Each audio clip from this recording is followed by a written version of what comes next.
temps et temporalité juive. De fait, c'est peut-être un cours qui va nous aider à puiser quelques ressources en ces temps difficiles. J'espère que tout le monde va bien, j'espère que vos proches vont bien. On a une pensée pour ceux dont on sait qu'ils vont moins bien. Mais de fait, peut-être que ce cours sur le temps aidera à trouver quelques ressources. Le cours va s'articuler en gros en deux grands moments. On va voir d'abord techniquement, j'ai envie de dire, le vocabulaire utilisé par la tradition pour parler du temps. Donc on verra les mois, les années. On fera une grande cavalcade aussi sur l'année juive, les différents moments. Les différents moments de l'année juive, ça nous permettra de voir aussi les fêtes, les différentes périodes. De fait, il n'est pas une période où il ne se passe pas quelque chose ou qui ne soit pas signifiant de quelque chose. Après, on zoomera dans une troisième partie, on zoomera sur une journée, comment la tradition envisage une journée, les différents moments d'une journée. Et puis, tout ça, c'est donc une première grande partie voilà, de plein de choses à savoir sur le calendrier. Et puis, dans une deuxième grande partie, une partie plus réflexive, on réfléchira à quelques thématiques fort intéressantes du temps selon la tradition, un côté plus philosophique si on veut, parce qu'il y a bien des spécificités de ce temps juif, effectivement, qui peut-être pourra nous nourrir. J'aimerais commencer par quelques citations d'un grand sage du XXe siècle qui s'appelle Abraham Heschel. De fait, je vais vous montrer un livre que vous devez tous avoir lu, un livre absolument extraordinaire. Voilà. Abraham Heschel, Les bâtisseurs du temps. Abraham Heschel était un rabbin de la mouvance Massorti. Il a écrit énormément de livres, dont celui-ci, qui est l'un des plus connus, Les bâtisseurs du temps, qui décrit comment, dans le monde ashkénaze en particulier, on concevait le temps et donc combien le peuple juif est selon lui effectivement le bâtisseur du temps, cette dimension qui a été particulièrement travaillée par la tradition juive. On verra d'ailleurs qu'il y a des oppositions ou des complémentarités intéressantes avec la pensée grecque, mais de fait, s'il y avait un grand point à souligner dans la tradition, c'est combien effectivement la tradition a considéré que je le dirai tout à l'heure, que Dieu en fait se révèle peut-être encore davantage dans l'histoire, dans la dimension du temps, que dans la dimension de la nature, que dans la dimension de l'espace. Donc j'aimerais juste commencer avec trois petites citations d'Abraham Heschel, qui sont d'ailleurs tirées de ce livre que je remonte à nouveau, voilà, qui vont nous emmener dans ce début de cours. À la page 7 ou 8, tout au début du livre, le voici qui dit « La plupart d'entre nous succombent au pouvoir magnétique des choses et n'évaluent les événements qu'en fonction de leurs conséquences tangibles. Nous reconnaissons la valeur des objets qui se présentent à nous dans le royaume de l'espace, mais c'est dans le domaine du temps et non dans celui de l'espace que nous pouvons trouver ce qui est authentiquement précieux. » On reconnaît là effectivement une description tout à fait juste de notre civilisation. On pense beaucoup en termes de cause et d'effet, l'importance des objets, les conséquences que tel acte peuvent avoir dans la dimension de l'espace, mais il y a une autre dimension, celle du temps, dont on va dire, auquel ce cours, bien sûr, est consacré. Autre citation, « La civilisation technique est la conquête de l'espace par l'homme, non pas vaincre, mais adhérer. » Donc c'est vrai que l'homme a beaucoup placé son génie dans la conquête de l'espace, dans l'arrangement, dans des institutions, dans des frontières, dans les territoires, mais donc avec un côté conquérant. Mais la dimension du temps, qui est d'ailleurs celle plus de l'écoute que celle du voir, suscite un autre type de rapport au monde qui est peut-être plus fondamentalement fondé sur le fait d'adhérer, sur le fait de reconnaître les choses plutôt que d'essayer de les dominer, plutôt que d'essayer de les arranger en fonction d'un plan préétabli et d'organiser l'espace et de penser le maîtriser. Eh bien, la dimension du temps nous rend sensibles à un autre rapport possible au monde, davantage fondé sur l'écoute. De fait, ce n'est pas par hasard si la principale prière de la tradition juive, c'est Shema Israël, écoute. On nous demande davantage d'écouter. C'est intéressant d'ailleurs, je ferai souvent un parallèle entre la pensée grecque et la pensée juive, mais si l'on prend l'un des grands livres séminaux de la pensée grecque, celui d'Aristote, Métaphysique, il commence par cette cette affirmation en disant de tous les sens que l'on a, l'ouïe, l'odorat, les yeux, le regard est celui qui nous est le plus précieux parce que c'est celui qui nous livre le plus d'informations.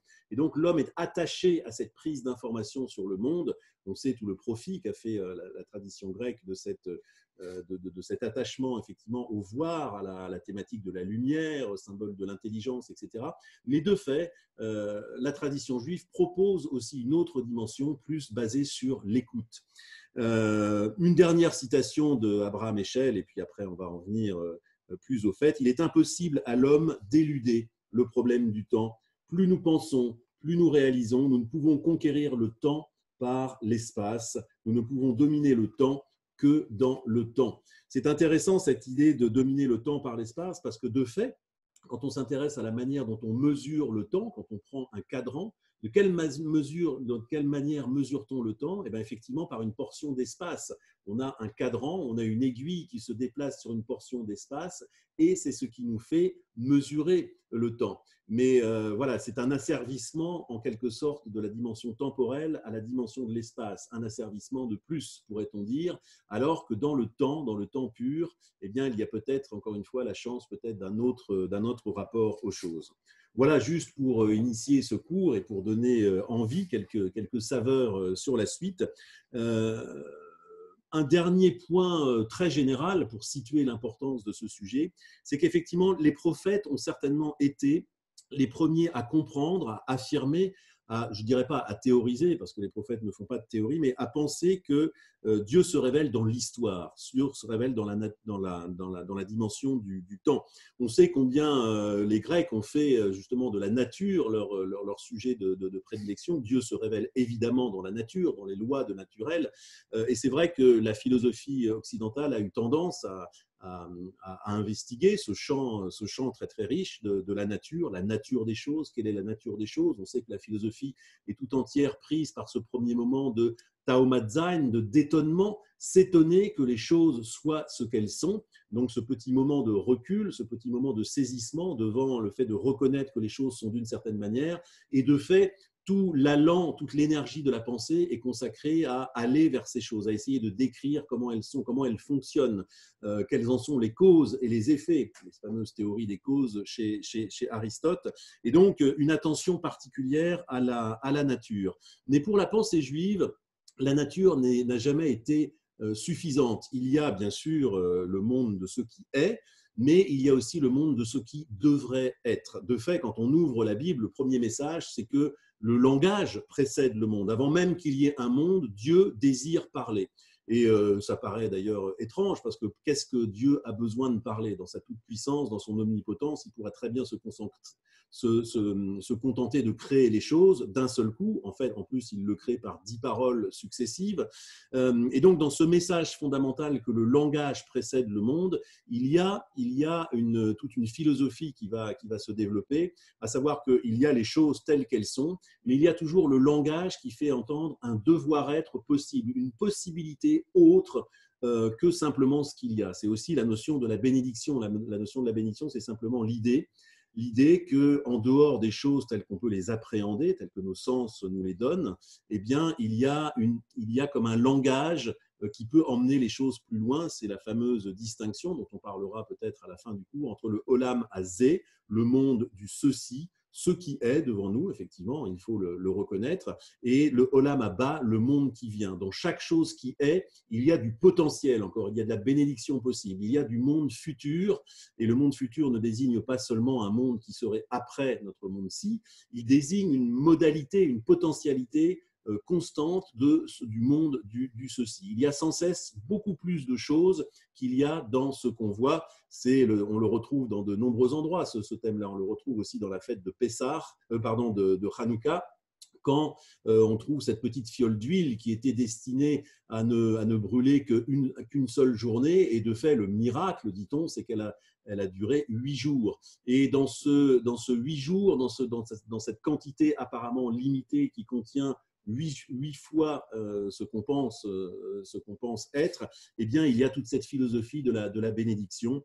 Et c'est dans cette dimension de l'histoire, d'ailleurs la fête de Pessah atteste aussi de cette chose-là, Dieu se révèle, en tout cas dans un premier état de pensée, se révèle sur la dimension de l'histoire.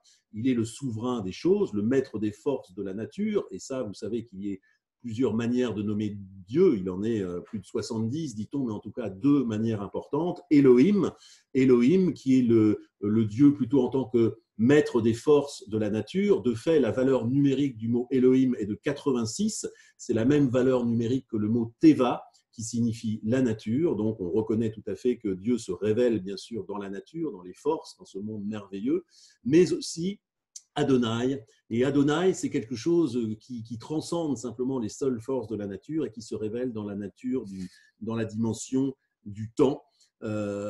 Ça, c'est vraiment l'intuition fondamentale des prophètes. C'est peut-être ce que le judaïsme a apporté de plus fondamental d'ailleurs à l'histoire de l'humanité, à l'histoire des cultures, cette idée que Dieu se révèle aussi à travers le temps. Et là, je ne peux pas résister à l'envie de vous citer une citation de Borges que j'adore et qui se trouve, je trouve, est tout à fait pertinente par rapport à ce temps de Pessah.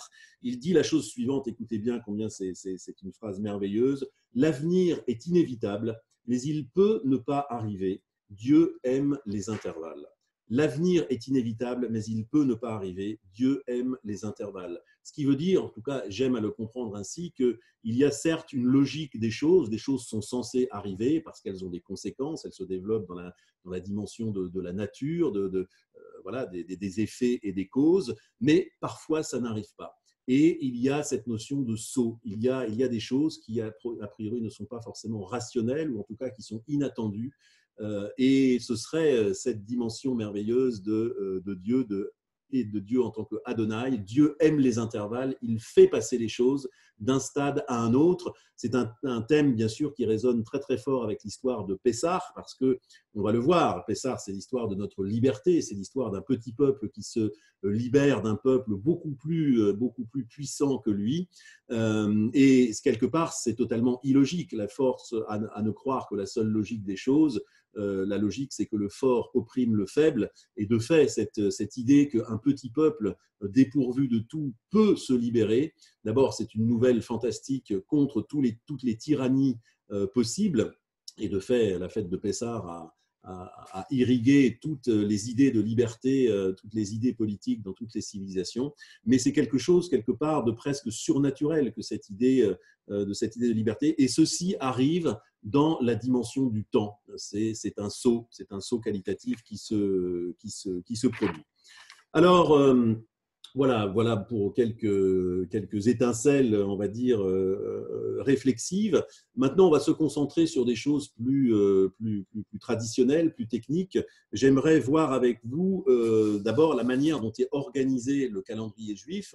On va tout d'abord parler de l'année et des mois, comment est construit le calendrier juif. Après, on verra le temps, on parcourra une année ensemble avec les différents moments, les moments de fête en particulier, et puis après on se concentrera plus sur une journée en particulier avant d'en revenir à quelque chose de plus réflexif.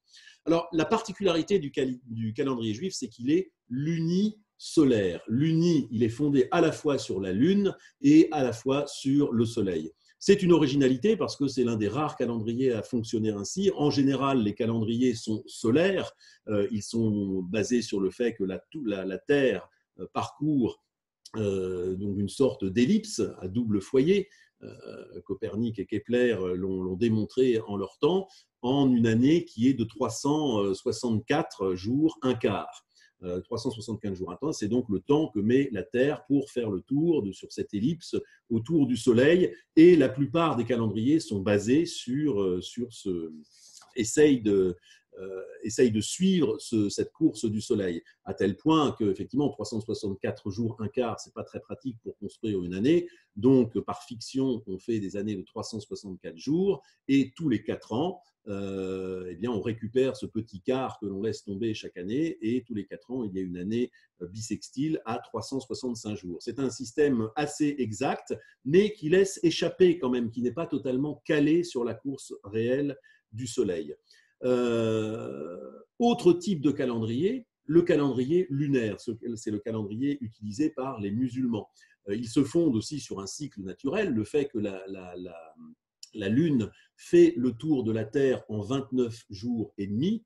Là aussi, ce n'est pas très pratique pour faire des mois. Donc, on fait des mois de 29 jours et des mois de 30 jours pour essayer d'aboutir à cette durée de 29 jours. En fait, la durée réelle, c'est 29 jours, 12 heures, 44 minutes et 3 secondes. Donc, quand on fonde un calendrier sur le seul parcours de la Lune et qu'on fait 12 mois, 6 mois de 29 jours et 6 mois de 30 jours, on arrive à une durée de l'année qui fait 354 jours.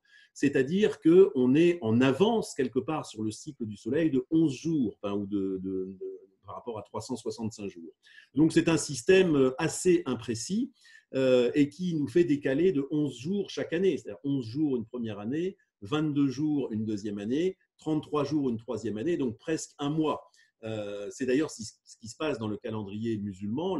Quand la fête de Ramadan, une certaine année, intervient en plein hiver, eh bien, 3 ans plus tard, elle intervient un mois plus tôt. Et puis, 3 fois 6, 18 ans plus tard, elle intervient en plein été. Elle intervient 6 mois plus tôt ou 6 mois plus tard. Et donc, on est obligé il y a un décalage permanent, un glissement permanent des fêtes. C'est la raison pour laquelle le calendrier juif combine les deux avantages des deux systèmes et se fonde à la fois sur le Soleil et sur la Lune. C'est ce qu'on appelle le calendrier lunisolaire. Comment ça fonctionne? C'est très simple. Les mois sont lunaires et les années sont solaires. Les mois sont lunaires, c'est-à-dire qu'on se cale, on se fixe sur le cycle de 29 jours et demi. Là encore, il y a un commandement de la Torah qui nous enjoint de compter des mois entiers. J'ai plus la citation exacte, mais enfin bon, c'est dit dans la Torah et développé par les sages. De toute façon, c'est une idée tout à fait de bon sens. Donc, de fait, il y a des mois de 29 jours et il y a des mois de 30 jours. Et quand on combine 6 mois de 29 jours et 6 mois de 30 jours, comme je l'ai dit tout à l'heure, on arrive à 354 jours. Une année compte 354 jours. Donc, on est en avance de 11 jours sur le calendrier solaire. Et c'est la raison pour laquelle tous les 3 ans environ, on essaye de se retarder. On rajoute un mois, qui en général est le mois de Hadar. On rajoute un mois pour se ralentir de ces 33 jours pris en avance et ainsi se recaler par rapport au cycle du Soleil. Alors vous allez me dire, oui, ça recale, mais ce n'est pas complètement exact non plus, puisque de rajouter un mois de 30 jours, là où on est en retard de 33 jours, ça laisse quand même 3 jours en suspension. Et de fait, les sages en étaient tout à fait instruits. Ils avaient fait cette observation que les Babyloniens avaient fait avant eux, le fait que 19 années solaires, 19 années de 364 jours, un quart, c'est pratiquement, à très très peu de choses près, égal à 235 mois lunaires. Alors, je ne sais pas si vous avez le temps de faire le calcul dans votre tête, mais 19 années de 12 mois, ça fait 228 mois, soit 7 mois de moins que 235 mois, voilà, pour tomber juste. Et de fait, sur un cycle de 19 ans, on appelle le cycle métonique, parce que Méton était un astronome aussi d'Athènes, Méton d'Athènes, avait aussi fait cette observation. Sur un cycle de 19 ans, 7 fois, on va rajouter un mois, qui sera le mois de Hadar Sheni, et comme ça, on recale vraiment de manière exacte. Plutôt de rajouter tous les 3 ans un mois nouveau qui nous décalerait, enfin qui recalerait, mais pas complètement, puisqu'il resterait encore 3 jours en suspension. Et bien sur un cycle de 19 ans, alors les années sont pas il y a des années, c'est tous les 3 ans, après c'est tous les 2 ans, tous les 3 ans, enfin c'est calculé pour, en tout cas, qu'au bout de 19 ans, et le cycle lunaire et le cycle solaire coïncident à nouveau. Et de fait, ce calendrier luné-solaire est le plus exact de tous les calendriers alors de la Terre, je ne sais pas, mais en tout cas, c'est l'un des systèmes les plus exacts qui permet le moins de pertes possibles.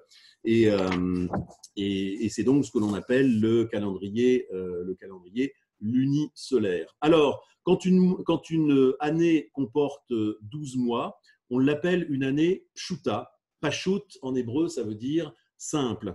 Ça s'écrit P, Shin, Vav, Teit. Pashut, en hébreu moderne, hein, Pashut, c'est simple. Une année Pshuta, c'est une année simple qui comporte 12 mois, donc 6 mois de 29 jours, 6 mois de 30, qui nous met donc un petit peu en avance. C'est la raison pour laquelle Rosh Hashanah et Kippour ne tombent jamais exactement au même moment, mais de fait, vous avez vu que le décalage maximum, c'est 3 ans. Il n'y a jamais plus de 3 ans de décalage. Au bout de 3 ans, on peut atteindre un mois de décalage, mais par l'introduction d'un 13e mois, qui est le mois de Hadar, par définition. Du temps des Babyloniens, c'était 2 mois possibles qui pouvaient être ajoutés, le mois de Elulu ou le mois de Hadaru. On reconnaît d'ailleurs que le nom des mois en hébreu dérive du calendrier babylonien. C'est le mois de Hadar et le mois de Elul, sauf que les sages ont simplement fixé leur choix sur le mois de Hadar. Eh bien, tous les 3 ans environ, enfin, en tout cas 7 fois dans ce cycle de 19 ans, on ajoute un mois de Hadar, de fait qu'on appelle Hadar Sheni, Hadar deuxième, Sheni veut dire deuxième, et on se recale ainsi. Et une année qui comporte 13 mois est une année qu'on appelle Me'uberet, c'est-à-dire littéralement enceinte, une année enceinte, comme si elle était engrossée d'un 13e mois, ce qui nous dit aussi la plasticité avec laquelle on considère le temps pratiquement comme un phénomène vivant. Le vocabulaire qui s'applique au temps est un vocabulaire de la vie, de la biologie, de la fécondité. Me'uberet, ça s'écrit Mem, Ayin, Vav, Beit, Resh, Tav. Je ne sais pas si vous avez le temps de noter, en tout cas noter le nom, Me'uberet. Ubar, ça veut dire un embryon, la racine, et Me'uberet, une année engrossée, une année qu'on appelle techniquement embolismique. L'année embolismique, c'est une année juive qui comporte 13 mois, donc un mois de Hadar Sheni. Donc, cette année est suivie de 2 mois de Hadar. Il y a le mois de Hadar, et juste derrière, c'est le mois de Purim, il y a Hadar Sheni. Et donc, pour clore cette histoire de calendrier lunisolaire, c'est le système effectivement le plus exact qui soit, où il y a de moins de pertes en ligne. Alors, la fixation des mois, c'est intéressant parce que là aussi, c'est un témoignage un peu d'histoire juive. La fixation des mois a été faite de manière directe à Jérusalem par témoignage. Traité de Rosh Hashanah, le Saint béni soit-il a montré à Moïse, notre maître, la forme de la lune dans son renouvellement et lui a dit « Ce témoignage vous est compté, vous est confié ». Et cette phrase, donc, qui est tirée d'un traité talmudique Rosh Hashanah 22a, signifie que les mois devaient être témoignés. On n'avait pas encore recours à des tables mathématiques fixes. Concrètement, quand quelqu'un voyait, parce que finalement, de manière visuelle, comment fonctionne le nouveau mois ? La Lune, on l'a dit, fait le tour de la Terre en 29 jours et demi.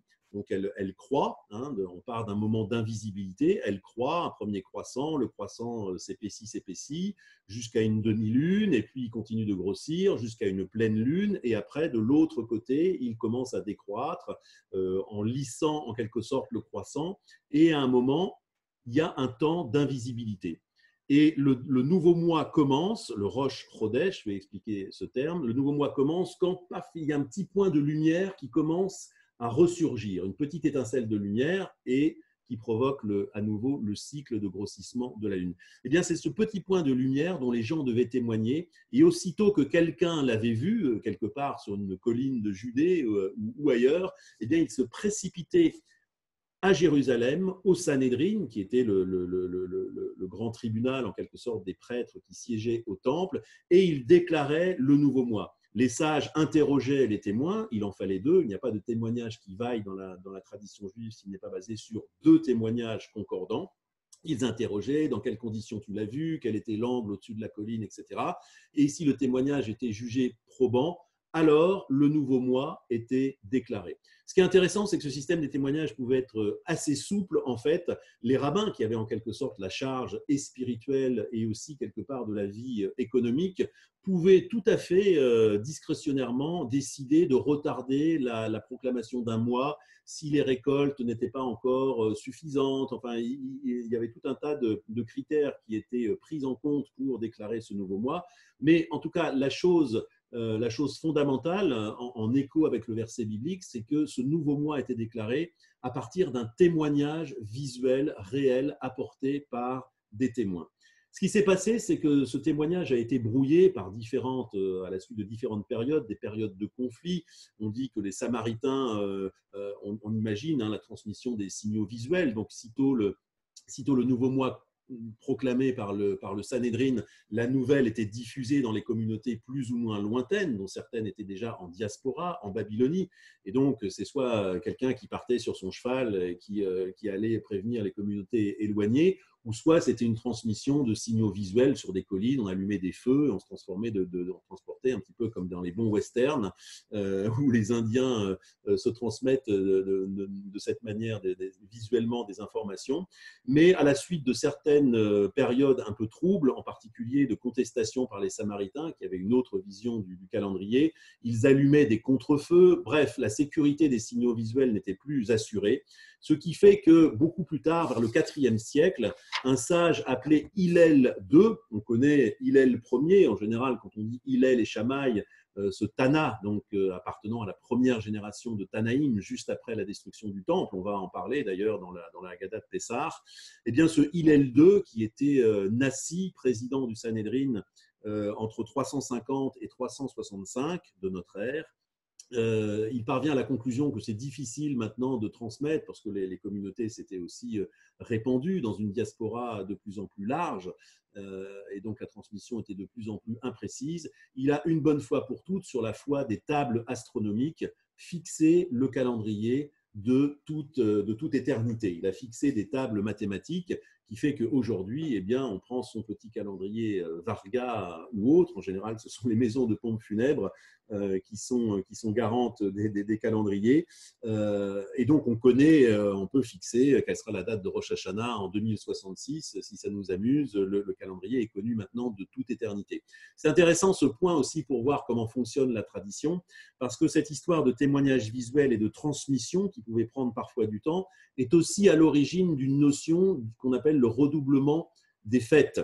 Vous savez sans doute que certaines fêtes sont redoublées, en tout cas dans le judaïsme traditionnel, on redouble les fêtes. Par exemple, premier jour de Pessah, le 15 Nissan, est redoublé le 16, c'est aussi un jour de fête. Donc, il y a 2 jours de fête. Pourquoi ? Parce que c'était justement pour prévenir les temps de délai. Pour être sûr qu'une communauté éloignée puisse célébrer les fêtes en leur temps, quand il y avait un doute sur le moment exact où avait été déclaré le nouveau mois et le temps de transmission, en célébrant 2 jours a priori de fête, on était sûr que l'un des 2 jours était le bon. Et c'était donc une sorte de sécurité, d'épaisseur que l'on se donnait pour être sûr qu'au sein de ces 2 jours, on était sur un temps de fête authentique. Alors vous allez me dire, après la mesure, la takana, la mesure prise par Hillel II de ne plus se fonder sur le témoignage visuel ni sur la transmission, mais sur la foi des tables mathématiques, il n'y avait plus besoin de ce redoublement de fêtes. C'est parfaitement exact, mais les communautés ont considéré cette notion que l'on utilise dans d'autres domaines, minag be yadenu. C'est un minag, c'est une coutume que nous avons pris l'habitude de prendre et par pieux attachement à d'autres époques de nos ancêtres, eh bien, on le conserve quand bien même la raison n'existe plus de le conserver. De fait, c'est lorsque les mouvements libéraux au XIXe siècle ont pris un certain nombre de décisions pour réformer le judaïsme, c'est une réforme qui a été prise de supprimer le jour de fête. Donc, dans le judaïsme libéral, on ne redouble pas les jours de fête, puisqu'on considère qu'en effet, il n'y a plus de raison de les redoubler, puisque sur la foi des tables astronomiques, on a des dates tout à fait exactes, sans erreur possible. Et comme en Israël, j'ai envie de dire, parce que tout ce que je vous raconte de l'incertitude liée à la transmission ne concernait pas Israël. Israël était autour du temple, donc là, il n'y avait pas de délai éventuellement problématique.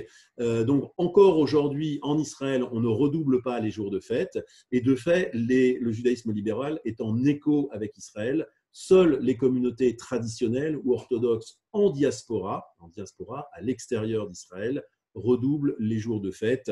C'est une notion effectivement à savoir.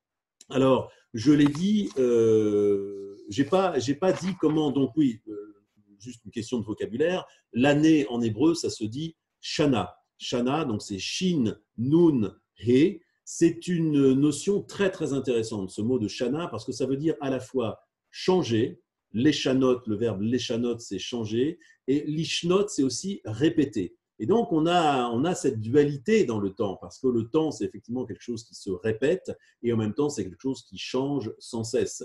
Une année, un millésime de plus, c'est quelque chose qui se répète, qui s'ajoute, et en même temps, le millésime est par définition nouveau. Je ne sais pas si vous avez noté tout à l'heure, quand j'ai parlé du Adam deuxième, Sheni, Adar Sheni, c'est cette même racine aussi, Shana, deuxième, parce que la deuxième est la répétition d'un premier. C'est intéressant d'ailleurs parce que même le vocabulaire français enregistre cette dualité. Quand on dit une seconde, nous mesurons le temps par des secondes, quelque chose qui est second. Mais où est le premier, on serait tenté de dire. Donc la seconde, c'est quelque chose qui est répété et en même temps quelque chose qui change. Il y a cette dialectique entre le changement et la répétition dans le mot même de année. Et puis le mois, c'est intéressant, on se dit Chodesh, Chet, Dalet, Chet, Vav, Dalet, Shin, Chodesh. Et c'est évidemment la racine au cœur de ce mot, c'est Chadash, qui veut dire nouveau. Donc un mois, c'est quelque chose qui est par définition nouveau. Vous connaissez peut-être, dans le vocabulaire de l'interprétation, on parle d'un chidouche. Un chidouche, c'est un commentaire qui renouvelle, qui apporte quelque chose de nouveau, qui n'avait jamais été entendu, quelque chose d'inouï au sens propre. Eh bien, la thématique du temps est une thématique de renouvellement et c'est au cœur de la conception biblique. On va voir que la Bible, en dehors d'avoir amené la grande idée que Dieu se révélait davantage peut-être dans la dimension du temps que dans celle de l'espace ou dans la simple dimension de la nature, va apporter une autre idée révolutionnaire, c'est l'idée de la flèche du temps, d'un temps dynamique, d'un temps linéaire qui renouvelle les choses, là où beaucoup de civilisations étaient axées sur l'idée d'un temps cyclique, une espèce d'éternel retour, inspiré, là encore, du cycle de la nature. Quand on observe le cycle de la nature, la pensée cyclique vient en premier à l'esprit. Les choses se répètent, elles retournent de manière incessante et constante à leur origine. Et la Bible va apporter cette idée révolutionnaire que le temps est une flèche qui ne revient jamais exactement au même endroit, quand bien même il y a des structures qui reviennent, mais elles ne reviennent jamais au même endroit. Et de fait, c'est ce qu'enregistre cette notion de Shana, qui veut dire à la fois répéter et changer, et aussi de Chodesh, du mois, qui veut dire se renouveler. Le premier jour du mois, c'est le jour de Rosh Chodesh. Vous connaissez le mot de Rosh Hashanah. Rosh, ça veut dire la tête. Rosh Hashanah, c'est la tête de l'année. C'est donc le premier jour de l'année. Rosh Chodesh, donc 12 fois dans l'année, c'est le début du mois. Alors, il y a des mois de 29 jours et il y a des mois de 30 jours. Alors, quand c'est un mois de 30 jours, vous verrez ça dans les calendriers. Je vous montre le petit calendrier Varga. Le 30e jour est considéré comme Rosh Chodesh et le premier jour du mois suivant aussi. Donc, quand un mois a 30 jours, il y a 2 jours de Rosh Chodesh. Quand un mois a 29 jours, le 29e jour est considéré normalement et c'est le lendemain, le premier jour du mois suivant, qui est considéré comme Rosh Chodesh. On voit aussi là une trace de cette sécurité des 2 jours de proclamation. Dans le judaïsme libéral, on ne considère comme Rosh Chodesh que le premier jour du mois nouveau, du mois qui vient, et pas le dernier jour du mois qui précède, quand celui-ci compte 30 jours. Petite précision. Alors, on a parlé de la proclamation sur la foi du témoignage, on a parlé de Rosh Chodesh. Oui, une notion que vous devez connaître, c'est la notion de Shabbat Mevachin. Mevachin, on reconnaît le mot, la racine barer, qui veut dire bénédiction. Mevarer, levarer, ça veut dire bénir dans le judaïsme. Et Shabbat Mevachin, c'est le Shabbat où l'on bénit le nouveau mois. De fait, le samedi qui précède la venue d'un nouveau mois, on annonce à la synagogue la venue du nouveau mois. Il y a une prière spéciale pour ceux qui fréquentent les offices. On annonce le vendredi soir simplement, et le samedi matin, donc, qui précède la venue du nouveau mois, qui peut être le lundi, le mardi, le mercredi, en tout cas dans la semaine qui suit, eh bien, il y a un chant particulier, une bénédiction particulière sur le nouveau mois. Pour aborder un autre aspect, et parce que ça serait trop simple, on a parlé du calendrier lunisolaire, on a parlé des mois de 29 jours, de 30 jours. Sachez qu'en fait, il n'y a pas qu'un seul début d'année juive, il y a 4 débuts d'année juive. C'est dit tout ça dans le traité Rosh Hashanah. parce que sinon ce serait beaucoup trop simple, évidemment. On compte les années à partir du mois de Tishri. Et de fait, vous le savez, le premier Tishri, c'est Rosh Hashanah, c'est le début de l'année. Et le mot est juste parce que c'est les années que l'on compte, ce sont les millésimes, 5780, c'est à partir du premier Tishri, Rosh Hashanah, que l'on compte le millésime des années. Mais on compte les mois à partir du premier Nissan, c'est le deuxième grand début d'année juive, et je dirais même peut-être le premier, parce que les sages ont aimé ce mois de Nissan. Pourquoi? Alors, de fait, il y a un verset biblique qui le dit, hein, c'est en Exode 12, je vous dirai le numéro du verset précisément. Ceci sera pour vous le début des mois. C'est inscrit dans la Bible. Et pourquoi c'est le début du mois? Parce que c'est le mois effectivement de notre libération. Le mois de Nissan a été privilégié par rapport à tous les autres parce qu'il apporte ce message de libération, de constitution du peuple juif, tous les aspects que nous allons célébrer à Pessah. Et de fait, on compte les mois. Quand on dit par exemple, tu célébreras le 7e mois la fête de Rosh Hashanah, de fait, Tishri est considéré par rapport à ce mois de Nissan comme le 7e mois. C'est à partir des mois de Nissan qu'on compte les mois et donc seulement les années à partir de Tishri. Il y a deux autres débuts d'année juive qui sont moins connus parce qu'ils sont plus techniques. C'est le mois de Elul. Elul, vous savez, c'est le mois qui précède, c'est le 12e mois, en fait, enfin, c'est le 6e mois quand on compte à partir de Pessah, de Nissan, mais c'est le mois qui précède le mois de Tishri. Eh bien, c'était le nouvel an des animaux. On comptait l'âge des animaux à partir du premier Elul. Plus concrètement, quand un animal était né avant et qu'il rencontrait son premier Elul, on lui comptait un an. On a le même genre de calcul par rapport aux arbres et c'était important pour des raisons fiscales pour déterminer l'âge d'un animal. Donc, il pouvait être peut-être né 3 jours avant. Du moment que c'était avant, il rencontrait son premier Elul, on lui comptait un an d'âge. Et puis, bien sûr, vous connaissez, c'est plus connu parce que c'est l'objet d'une fête, le 15 Shvat, le mois de Shvat, c'est le nouvel an des arbres, donc il donne l'occasion d'une réjouissance, bien sûr, très, très, très, très joyeuse, symbolique du renouveau de la nature, mais il y avait aussi une raison fiscale à cela. On comptait un arbre, quand une plantation avait été plantée avant qu'elle rencontrait son premier 15 Shvat, on lui comptait aussi un an. Et vous le savez, ça avait une incidence importante sur, vous savez qu'on n'a pas le droit de toucher les fruits, c'est ce qu'on appelle la mitzvah de Orla, le prépuce en quelque sorte des fruits de l'arbre. On n'a pas le droit de toucher les fruits, d'en profiter avant 3 ans. Et donc, c'est par rapport à cette date de 15 Shvat que l'on comptait l'âge des arbres. Voilà un petit peu sur les années et les renouvellements, les différents moments de compter. Alors, on pourrait se demander pourquoi on est en 5780. Là, j'enchaîne un petit peu les sujets, non pas de manière disparate, mais ces différents aspects du sujet. En fait, il a fallu attendre assez longtemps. Il a fallu attendre une sorte de midrash qu'on appelle le Seder Olam Rabbah. C'est le nom d'un traité qui est en général attribué à un Tana. Donc, un Tana, vous le savez, c'est un sage de la Mishnah, donc entre 0 et 200. Un Tana assez connu qui s'appelle Yossé ben Khalafta. Il est l'auteur de nombreux midrashim. Il est abondamment cité dans la littérature mishnaïque. Et au cours du IIe siècle, il aurait écrit un Seder Olam Rabbah. Les historiens n'en sont pas vraiment persuadés, parce qu'au XIIe siècle est apparu un Seder Olam Zouta. Le Seder Olam Rabbah, ça veut dire le grand ordre du monde. Au XIIe siècle, un autre livre, le Petit ordre du monde, qui reprend abondamment ce premier livre. Donc on pense qu'en fait c'est le deuxième auteur. Donc les historiens se perdent en conjecture pour savoir qui a écrit, qui aurait largement écrit rétrospectivement en quelque sorte ce Seder Olam Rabbah. En fait,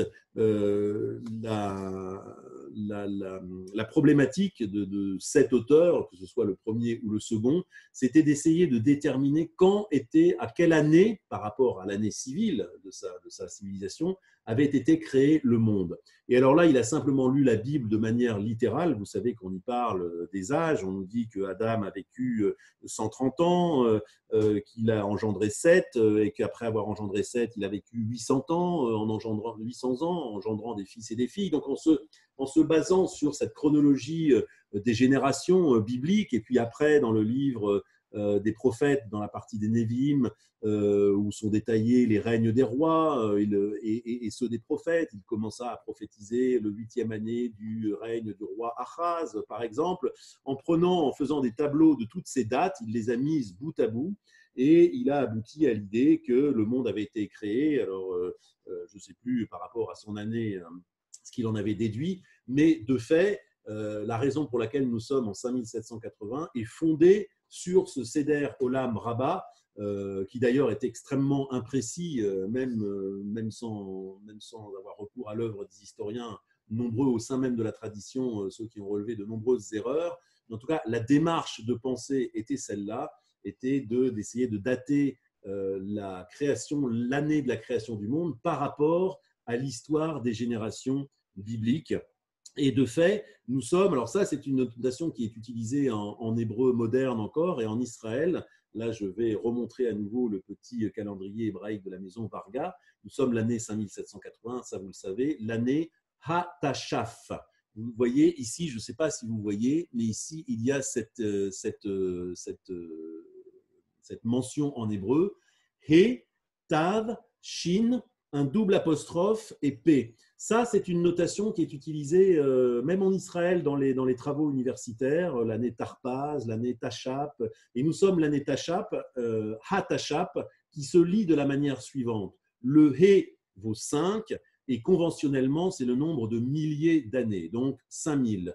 Le Tav, vous le savez, vaut à une valeur numérique de 400 et le Shin une valeur numérique de 300. Donc, le Tav et le Shin attestent 400 plus 300, ça fait 700. Et puis, on met un apostrophe pour isoler les unités des dizaines et des centaines. On est l'année P qui a une valeur de 80. Et donc, cette mention, donc encore une fois, qui est utilisée encore de nos jours en hébreu moderne, l'année Ha-Tashap, c'est l'année 5780, le He de 5 milliers, le Tav Shin de 7 centaines, 700, et le P 80 qui est le nombre d'unités ou de dizaines. Donc l'année Hatashap, c'est l'année 5780. Donc voilà, ce petit calendrier n'aura plus de mystère pour vous. Il y a une question qu'on peut poser, ça pourrait faire l'objet d'un cours entier. Évidemment, les commentateurs ont été dérangés, interpellés en tout cas par la durée des âges bibliques. Je vous lis Genèse 5, 3, 8. Adam, ayant vécu 130 ans, produisit un être à son image et selon sa forme et lui donna pour nom Chet. Après avoir engendré Chet, Adam vécut 800 ans, engendrant des filles et des fils et des filles. Tout le temps qu'Adam vécut donc fut de 930 ans et il mourut. Chet, ayant 105 ans, engendra Enoch. Après avoir engendré Enoch, Seth vécut 807 ans, engendrant des fils et des filles, etc., etc. Et alors, on est un peu puzzled, comme on dirait en anglais, par ces vies interminables. De fait, elles ont été réduites après à 120 ans. Et la limite, vous le savez, c'est cette 120 ans Admea Ve'esrim, Admea Ve'esrim Kemoshe, comme Moïse, qui est crédité d'avoir vécu la vie humaine a été réduite après le déluge. Mais donc on est interpellé par ces durées. J'aimais bien l'explication d'un maître que j'avais reçu en disant évidemment, c'est pas évidemment à prendre à la lettre, encore qu'on trouvera des interprétations orthodoxes qui vous diront si avant l'homme vivait ces temps-là, c'est simplement à la suite d'un changement que Dieu a décidé que. J'aimais bien l'explication symbolique de dire quand on dit que Adam a vécu 930 ans et que Chet a vécu 700, il a vécu 807 ans. Il s'agit des durées d'influence. Ce sont les durées qui ont été marquées par ces grands personnages. En fait, il faudrait pouvoir lire, et j'aime cette lecture, dire, voilà, l'ère d'influence d'Adam, toute la période a été marquée par ce type d'humanité d'Adam qui aurait duré 130 ans. Et puis après, Chet, qui est un caractère, qui est une sorte de paradigme, on pourrait dire, un type de personnage, un type d'humanité, un type de rapport au monde, eh bien, sa période a duré 708 ans. J'aime à entendre les généalogies de cette manière, comme des périodes d'influence sous laquelle on se situe sous l'influence d'une idée incarnée par un personnage. Je trouve que ça rend intéressant et plus lisible certainement le texte. Alors voilà un petit peu pour les grandes bases du calendrier, l'année lunisolaire, les mois qui se renouvellent, le principe de comptage des années, les quatre types d'années juives, les 4 commencements d'années juives. Je vous propose dans une deuxième partie de cette grande première partie de parcourir ensemble le calendrier à partir de la fête de Pessah, à partir du mois de Nissan, puisque, n'est-ce pas, c'est le premier des mois. Dieu nous a ordonné dans le livre de l'Exode de le considérer comme le premier des mois et de compter à partir de ces mois.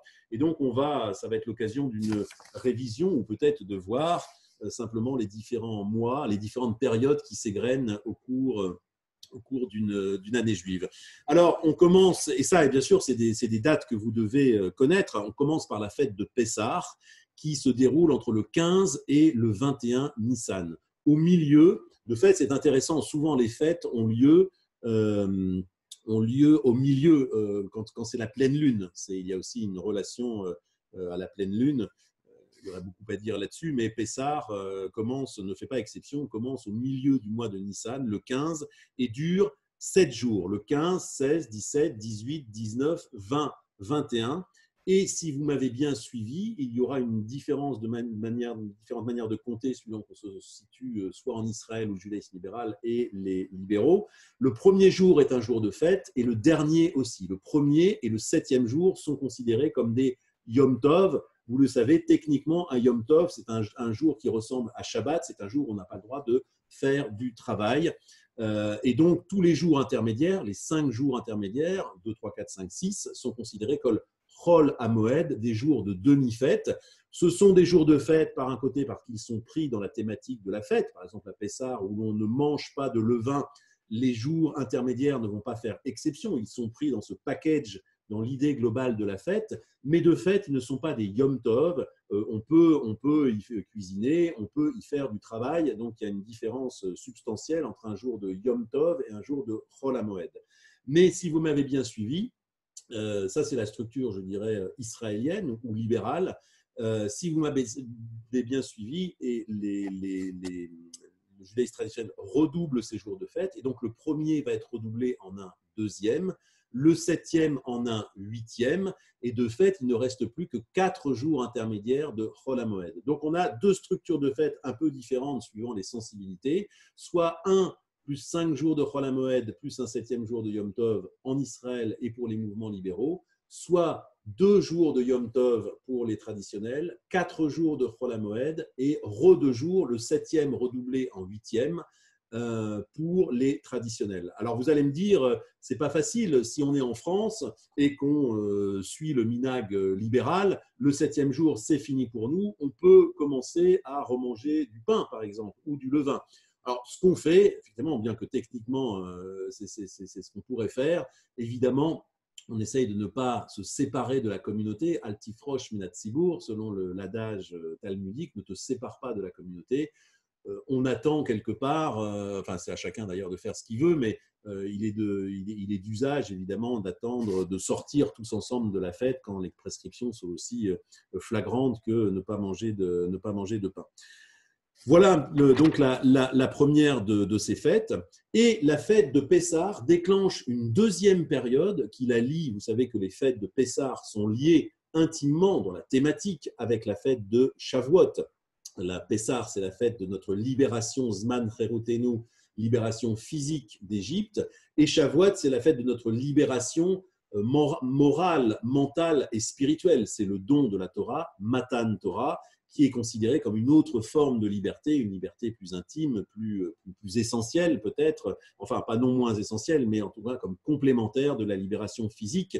La libération de Pessah, c'est la libération de quelque chose, from, on dirait en anglais, et le Shavuot, c'est la liberté de faire quelque chose. On va faire quelque chose. Et se libérer de quelque chose, c'est bien, mais c'est insuffisant. Il faut se libérer de quelque chose pour faire quelque chose. Et ce sont les 2 pôles de Pessah et de Shavuot. Ils sont séparés, comme vous le savez, par 7 semaines. Ça, c'est la Bible, c'est le texte biblique qui le dit. Vous compterez 7 semaines complètes.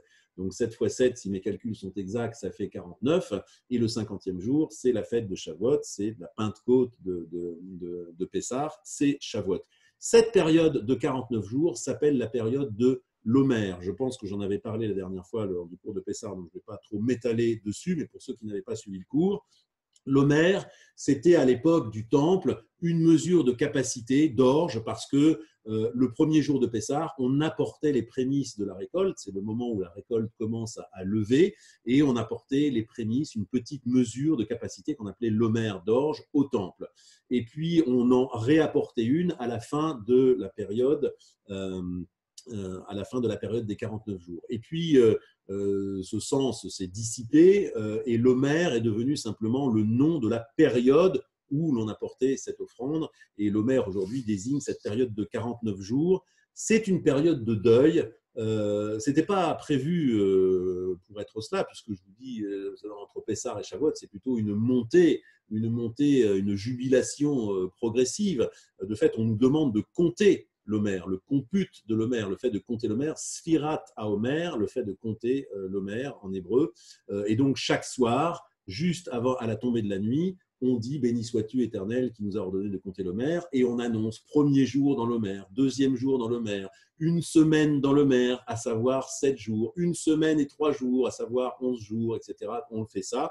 Et c'est intéressant d'ailleurs qu'il ne s'agit pas d'un décompte, mais d'un compte. Là aussi, on retrouve cette thématique de l'engrossement. Le temps est quelque chose de positif, quelque chose qui nous féconde et non pas un compte à rebours qui nous laisse vide à la fin. C'est le contraire d'une pensée technicienne, là aussi. Ce n'est pas le nombre de jours qui restent, ce n'est pas ça qu'on compte, c'est le nombre de jours où on s'élève, on s'élève, on s'élève, on s'élève pour aller en pleine plénitude de ces 7 semaines complètes que l'on reçoit la Torah. Donc c'est intéressant que cette Sfirat HaOmer est quelque chose de progressif et non pas de dégressif. Je vous disais, alors que tout dans l'Homer indiquait que c'était destiné à être une période de joie, il se trouve que l'histoire juive a chargé cette période de nombreuses afflictions et dans la littérature, en tout cas talmudique des sages, c'était une période d'épidémie. Rendez-vous compte un peu de la résonance de cette idée. On nous raconte que Rabbi Akiva avait plus de 24 000 élèves qui mouraient chaque jour de manière abondante et que le 33e jour de cette période de l'Homer, donc 4 semaines et 5 jours, 4 x 7, 28 plus 5, le 33e jour, l'épidémie a cessé. Alors là aussi, résonance étonnante. Sachez que le 33e jour de l'Homer cette année, c'est le 12 mai. J'ai regardé ça avant le cours. Je ne peux absolument pas établir un lien trop évident, mais de fait, c'est quelque chose qui peut nous faire réfléchir aussi. Et donc, c'est une période de deuil, ça a un impact sur la halakha, c'est-à-dire qu'en général, on ne célèbre pas, en tout cas dans le judaïsme traditionnel, on ne célèbre pas de mariage. Si vous souhaitez célébrer un mariage dans cette période de l'Homer et que vous voulez un traiteur kasher, eh bien pour défendre sa théouda de kashrut, il vous refusera de célébrer parce que c'est une période traditionnellement liée au deuil. Les mouvements libéraux, là aussi, et de même en Israël aussi beaucoup, considèrent que cette question historique est quand même assez faible. Et en tout cas, dans le judaïsme libéral, on célèbre des mariages dans la période de l'Homer. L'Ak BaOmer, le 33e jour de l'Homer, est une fête en soi. On en allume des feux. En Israël, c'est une fête extrêmement populaire où toute la population se répand dans les parcs, fait des pique-niques, allume des feux. Et tout Israël est dehors. C'est assez spectaculaire et extrêmement joyeux. Voilà pour cette période de l'Homer.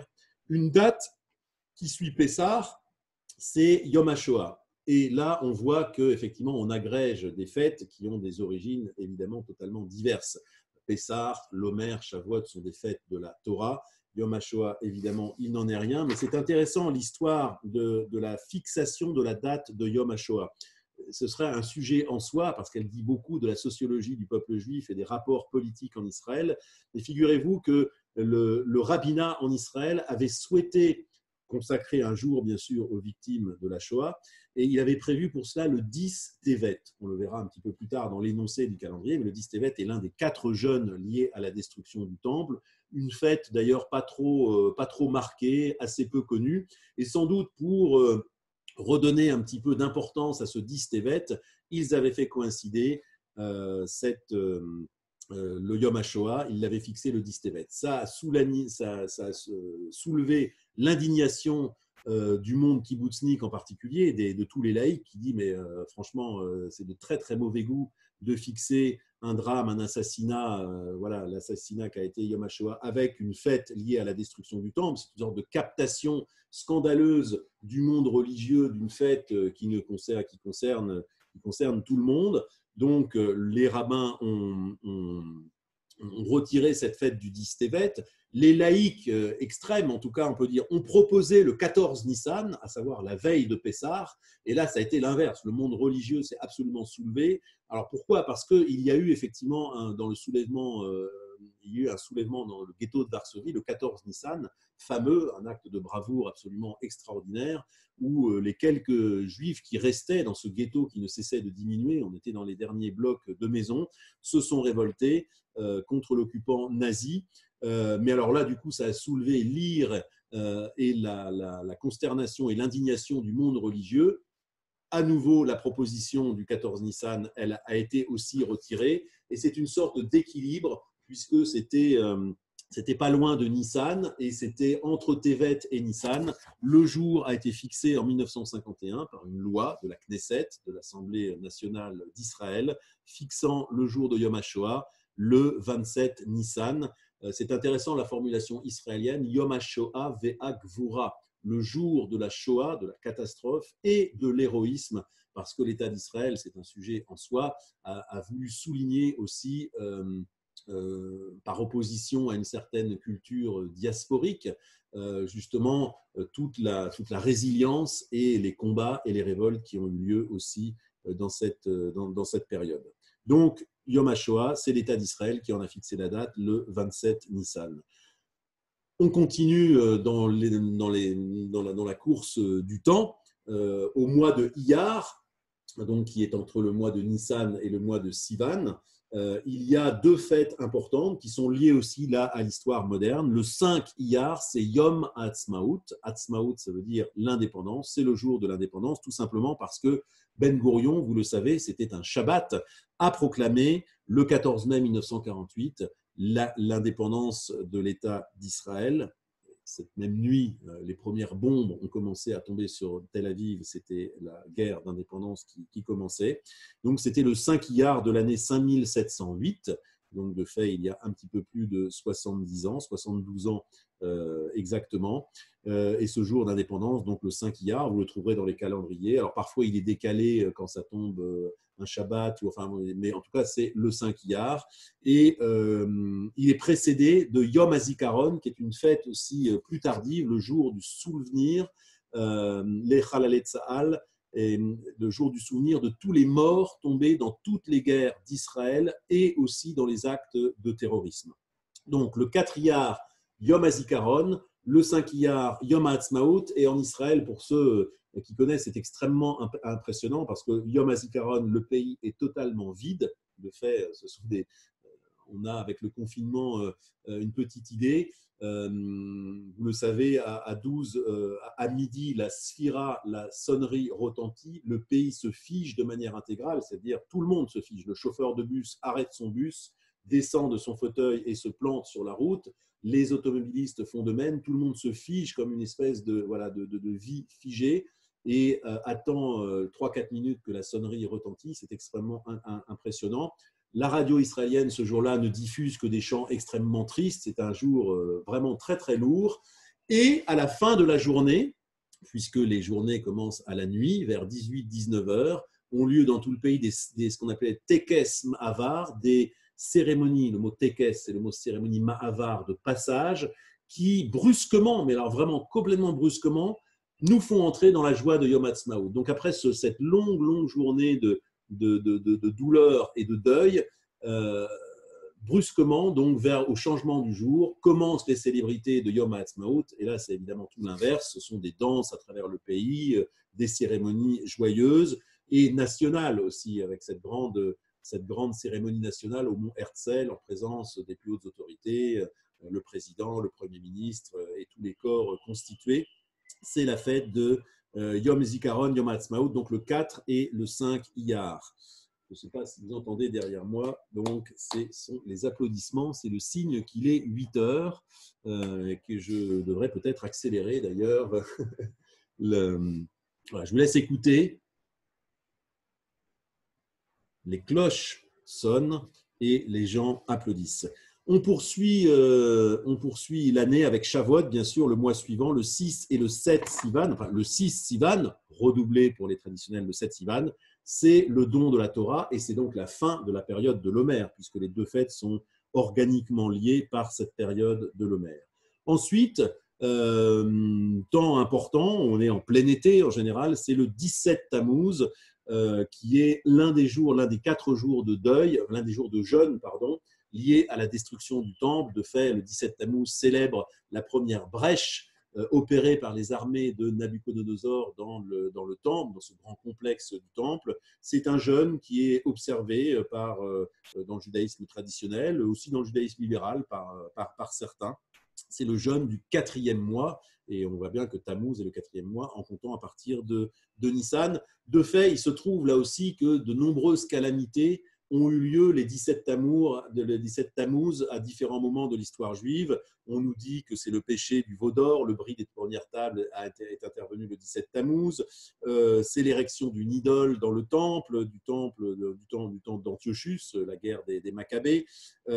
C'est la première brèche dans la muraille d'enceinte de Jérusalem. L'histoire juive n'est pas malheureusement ne manque pas de ce type d'événement, donc c'est un jour de jeûne lié au deuil.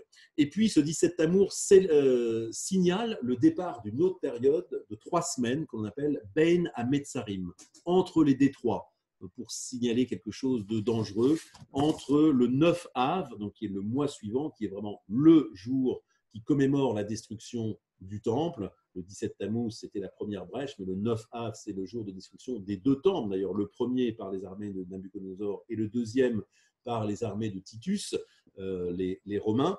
Et donc, entre le 17 Tammuz et le 9 Av, se trouvent 3 semaines qui sont là, pour le coup, vraiment des jours de deuil, observés comme tels dans le judaïsme traditionnel. On n'y fait pas de mariage, on n'y fait pas de festivités.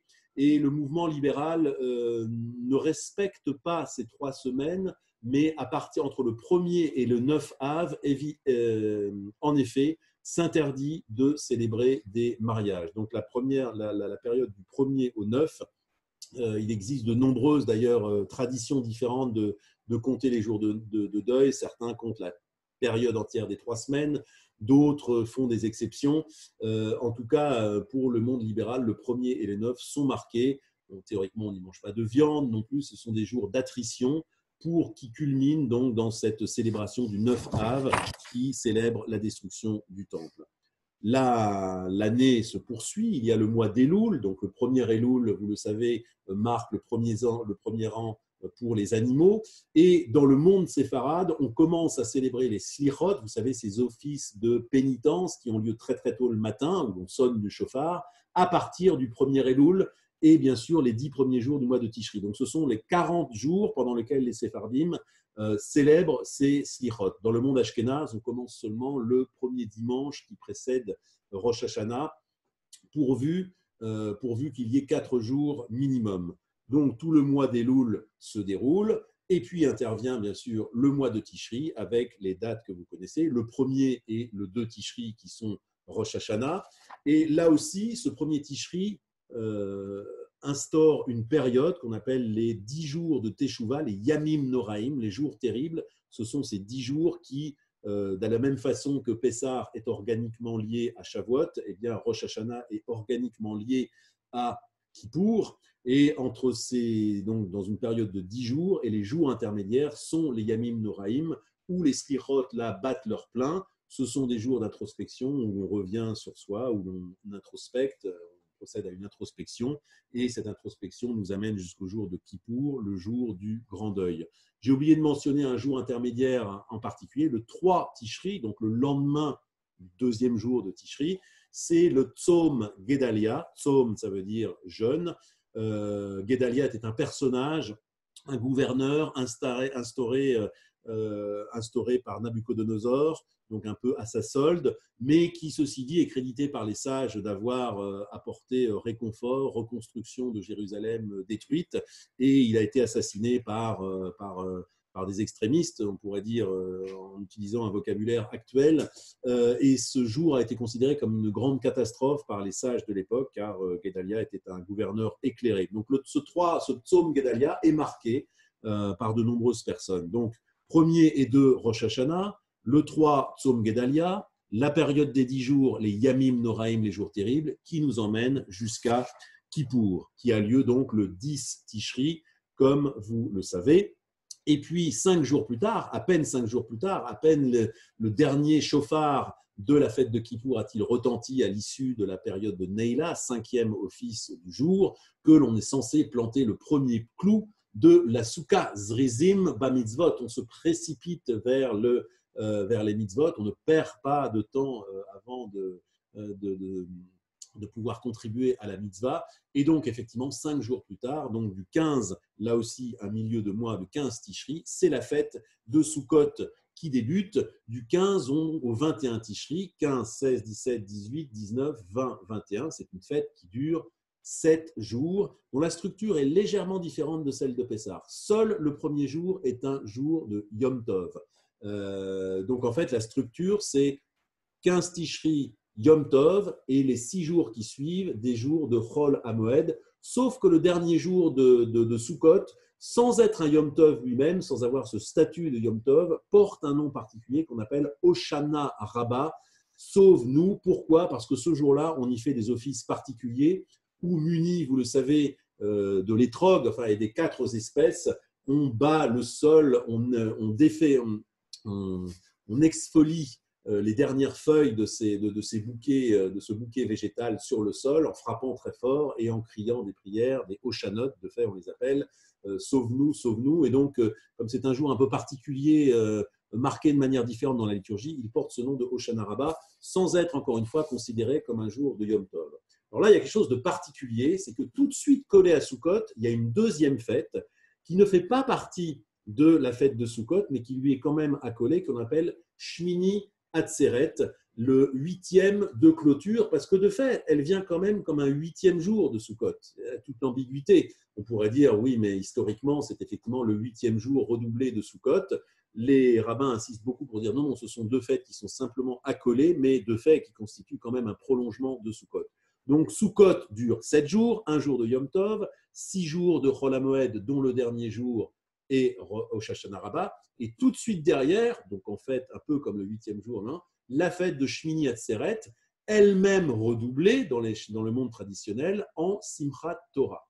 Donc pour les traditionnels, ce sont 7 jours de Sukkot, plus 2 jours de fête, Shmini Atzeret redoublé en Simchat Torah, et comme nous, les libéraux, ne redoublons pas les jours de fête, eh bien nous célébrons seulement Simchat Torah. Donc de fait, pour nous, Sukkot dure 7 jours, et le 8e jour, Shmini Atzeret et Simchat Torah sont collés, sont superposés l'une à l'autre, et donc on termine là aussi 1 jour plus tôt que dans le monde traditionnel. Donc nous finissons de célébrer Simchat Torah.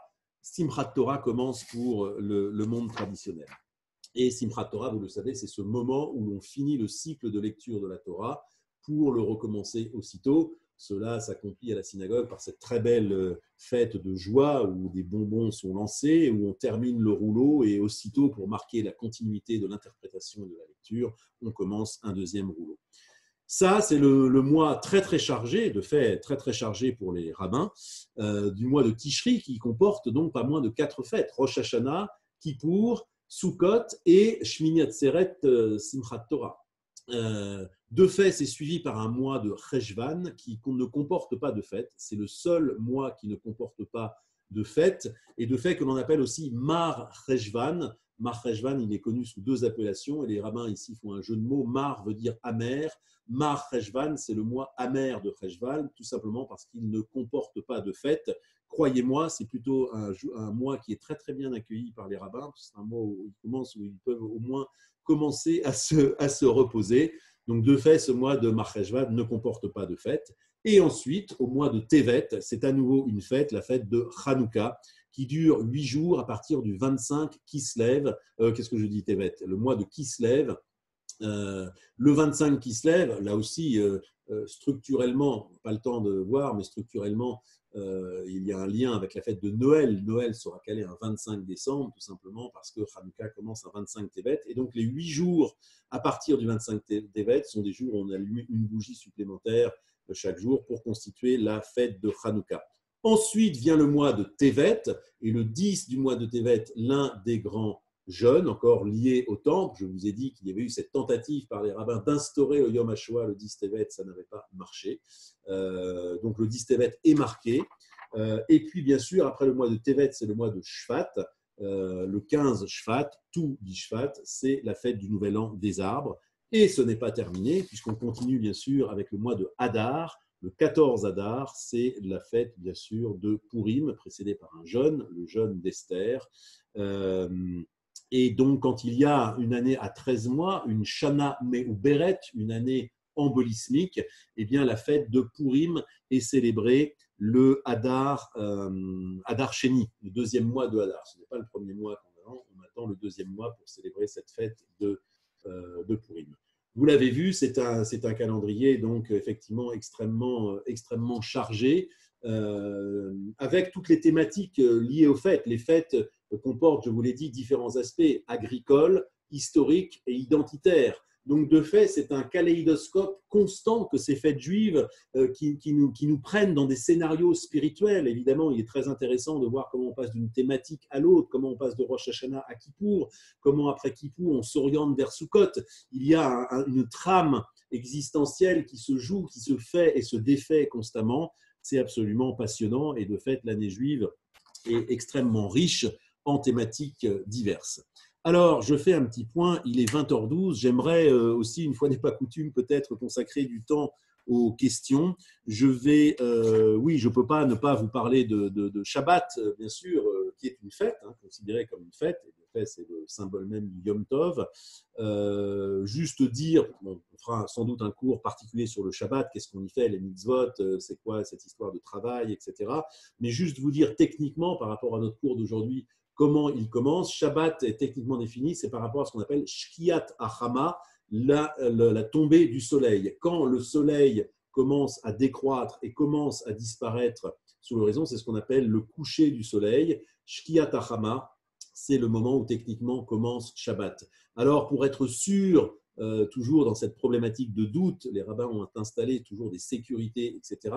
Il est des villes, par exemple à Haïfa, on commence 40 minutes, le Shabbat entre techniquement 40 minutes avant Shkiat Achama, avant le coucher du soleil, avant que l'orbe du soleil ne disparaisse en dessous de l'horizon. Techniquement, c'est ce qui définit le coucher du soleil, alors même que la lumière continue à embraser l'horizon, l'orbe disparaît, c'est ça Shkiat Achama. Et là, il y a une période d'incertitude qu'on appelle Ben Hashmashot, entre deux soleils, entre le moment où l'orbe disparaît, où la lumière continue à férir en quelque sorte, et la levée de la nuit, eh bien, il y a ce temps indéfini. C'est la raison pour laquelle les sages font rentrer Shabbat 40 minutes avant. Dans la plupart des villes dans le monde, c'est 18 minutes avant quand on respecte les horaires naturels. Et la sortie de Shabbat, ça vous le savez, c'est ce qu'on appelle Tset Akochavim. Tset, ça veut dire sortir. C'est ce mot qu'on entend dans Yetziah, la sortie d'Égypte. Yetziat Mitzraim. Tset Akochavim, la sortie des étoiles.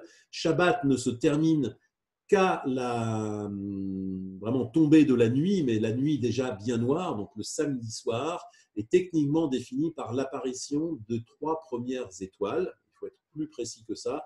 Ce sont 3 étoiles de taille moyenne dans une portion raisonnable de ciel. C'est-à-dire, ce n'est pas 3 grosses étoiles, etc. Il faut attendre de voir 3 petites étoiles, 3 étoiles moyennes, dans une portion de ciel rassemblée. Quand on arrive à voir ça, alors c'est le signe que la nuit est vraiment tombée, que la nuit est noire. Et c'est ce qui techniquement signale la sortie de Shabbat.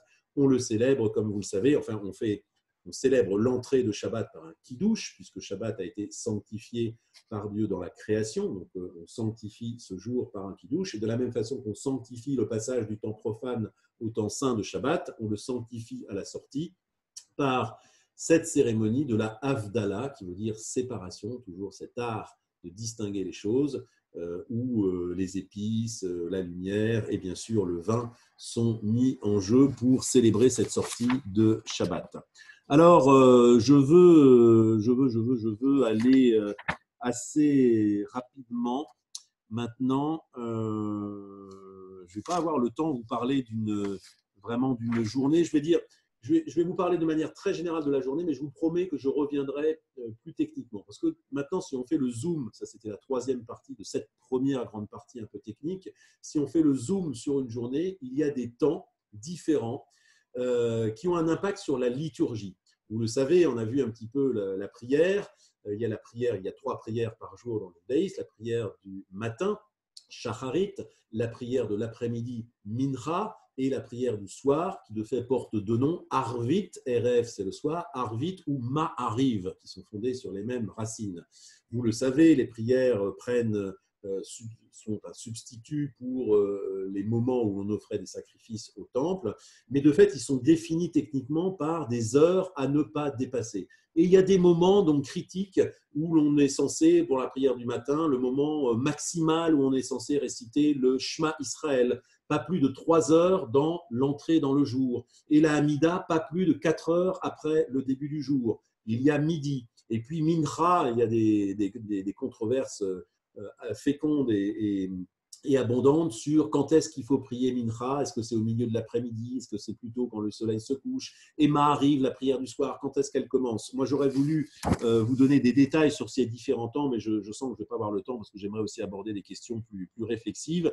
Mais je voulais que vous sachiez qu'il y a donc ces différents temps et que le jour et la nuit, les heures de fait de cette liturgie sont définies pas selon le sablier, en quelque sorte. C'est ce qu'on appelle des sha'ot zmaniot. Sha'a, c'est une heure. Ça s'écrit shin, ayin, he, sha'a. C'est intéressant d'ailleurs parce qu'une heure dans le judaïsme, c'est dérivé d'une racine. Sha'a, c'est aussi se tourner. C'est la manière dont Dieu se tourne sa face, c'est le mot qui est utilisé, tourne sa face vers le monde pour l'irriguer de sa transcendance et de son soutien. Et en quelque sorte, il y a aussi quelque chose de très plastique ici. Une sha'a, une heure, une unité de compte du temps, c'est aussi une façon à chaque fois différente dont Dieu tourne son regard pour nourrir le monde de manière différente à différents moments de la journée. C'est une belle thématique kabbalistique et mystique aussi. Eh bien, ces sha'ot ne sont pas définis comme 60 minutes.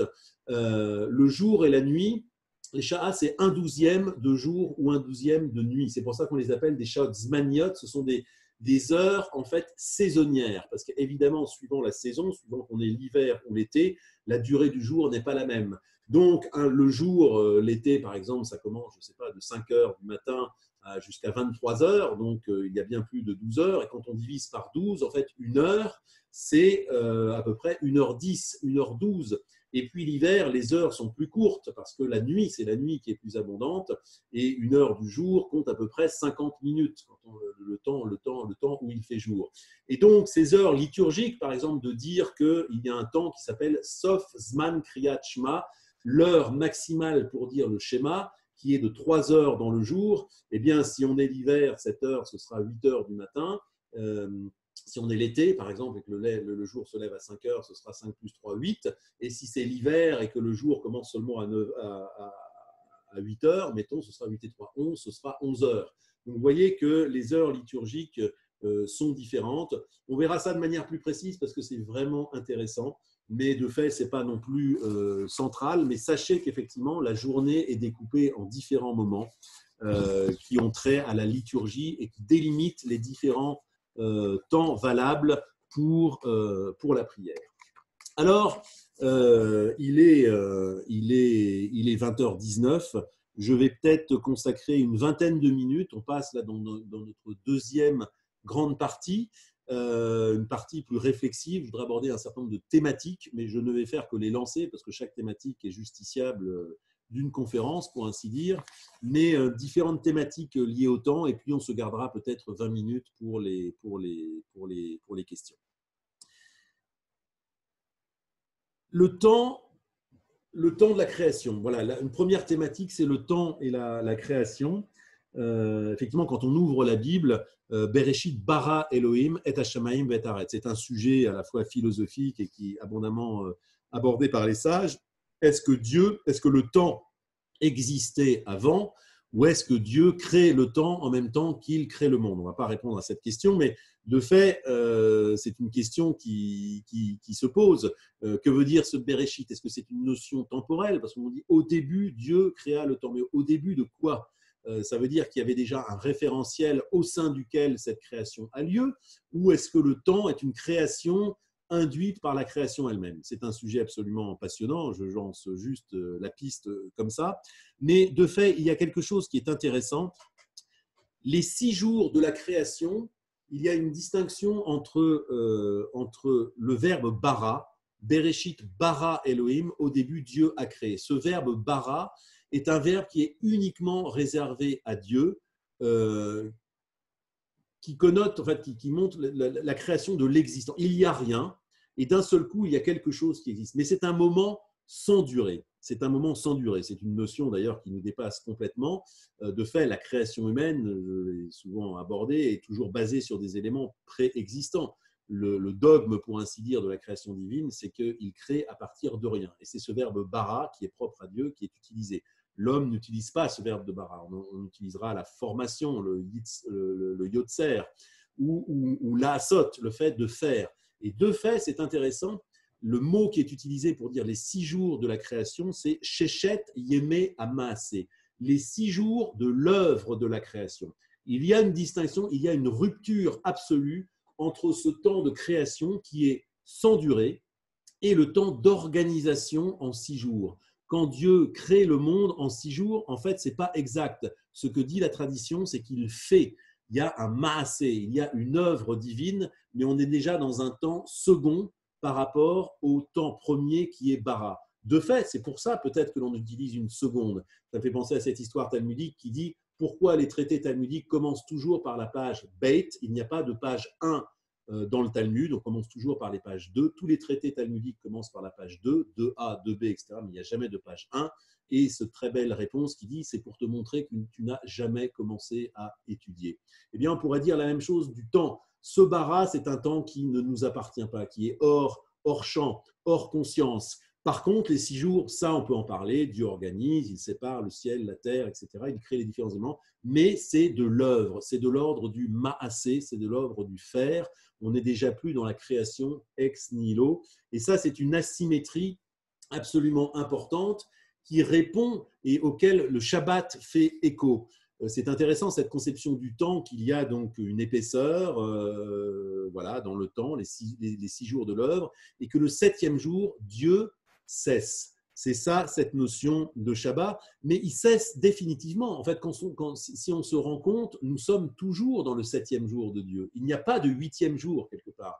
Le 8e jour, c'est le jour de la surnature. D'ailleurs, quand on couche le 8, on a le signe de l'infini. Le mathématicien du XVIIe siècle, Wallace, si mes souvenirs sont exacts, a utilisé le 8 pour connoter l'infini. Mais de fait, comme le dit un très bel enseignement de Manitou dessus, qui nous dit nous sommes encore dans le Shabbat de Dieu. Nous sommes dans un 7e jour indéfini.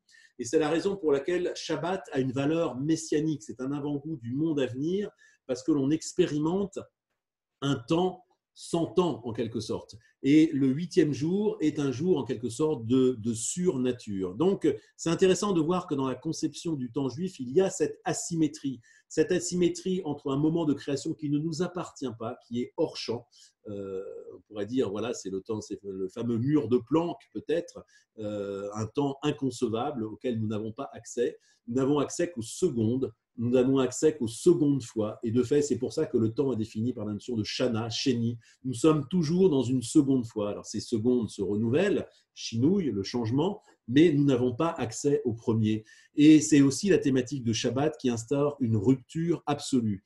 Voilà, là, on n'est pas non plus dans l'indéfini du temps. Il y a des moments de rupture et Shabbat consacre cette rupture parce que c'est un temps qui nous met en écho avec la création, qui nous donne aussi un avant-goût par notre propre rupture du faire. Alors on a un petit peu un avant-goût de ce qu'est la création, ce premier temps auquel nous n'avons pas accès. C'est ça aussi la thématique de Shabbat. Il y a une brisure du temps le temps juif est un temps brisé qui joue et qui scénarise cette asymétrie. C'est une première thématique importante, de fait, qui rythme notre semaine. Il y a un deuxième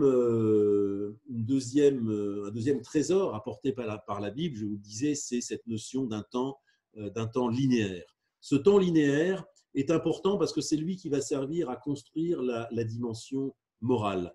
Les civilisations antiques, beaucoup d'entre elles en tout cas, étaient sur un temps cyclique. Pourquoi ? Parce que le temps était corrélé à leur observation de la nature. Je vous disais, quand on observe la nature, ce sont des saisons de froidure, d'été, automne, hiver, c'est le cycle du jour et de la nuit. Donc on est enclin à une pensée du cycle qui se renouvelle chaque jour quand on observe finement les cycles. Il en est d'autres, mais de fait, la pensée cyclique vient naturellement. Le temps juif, le temps de la Bible, a instauré cette notion de flèche du temps, à savoir cette idée révolutionnaire que demain, c'est cette idée de rédemption, que demain peut être meilleur qu'aujourd'hui. C'est ça la vision morale du temps dans le judaïsme, c'est que si le temps est sans cesse engrossé de nouveautés, en fait, le temps est sensible à ce que peut produire l'homme. Ce changement se produit dans la Genèse au moment du déluge.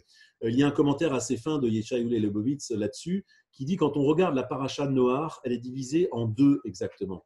Dans la première partie, Dieu regrette le monde qu'il a fait. Donc, comme une sorte de potentat oriental, il décide que ce monde ne lui plaît plus, il décide de le détruire intégralement, à l'exception de Noé et des couples d'animaux. Et après, et c'est le nombre exact de versets en l'exacte moitié de cette paracha, eh bien, c'est un monde nouveau signé par l'Alliance où Dieu promet explicitement de ne plus changer le monde, donc ça lui donne une stabilité.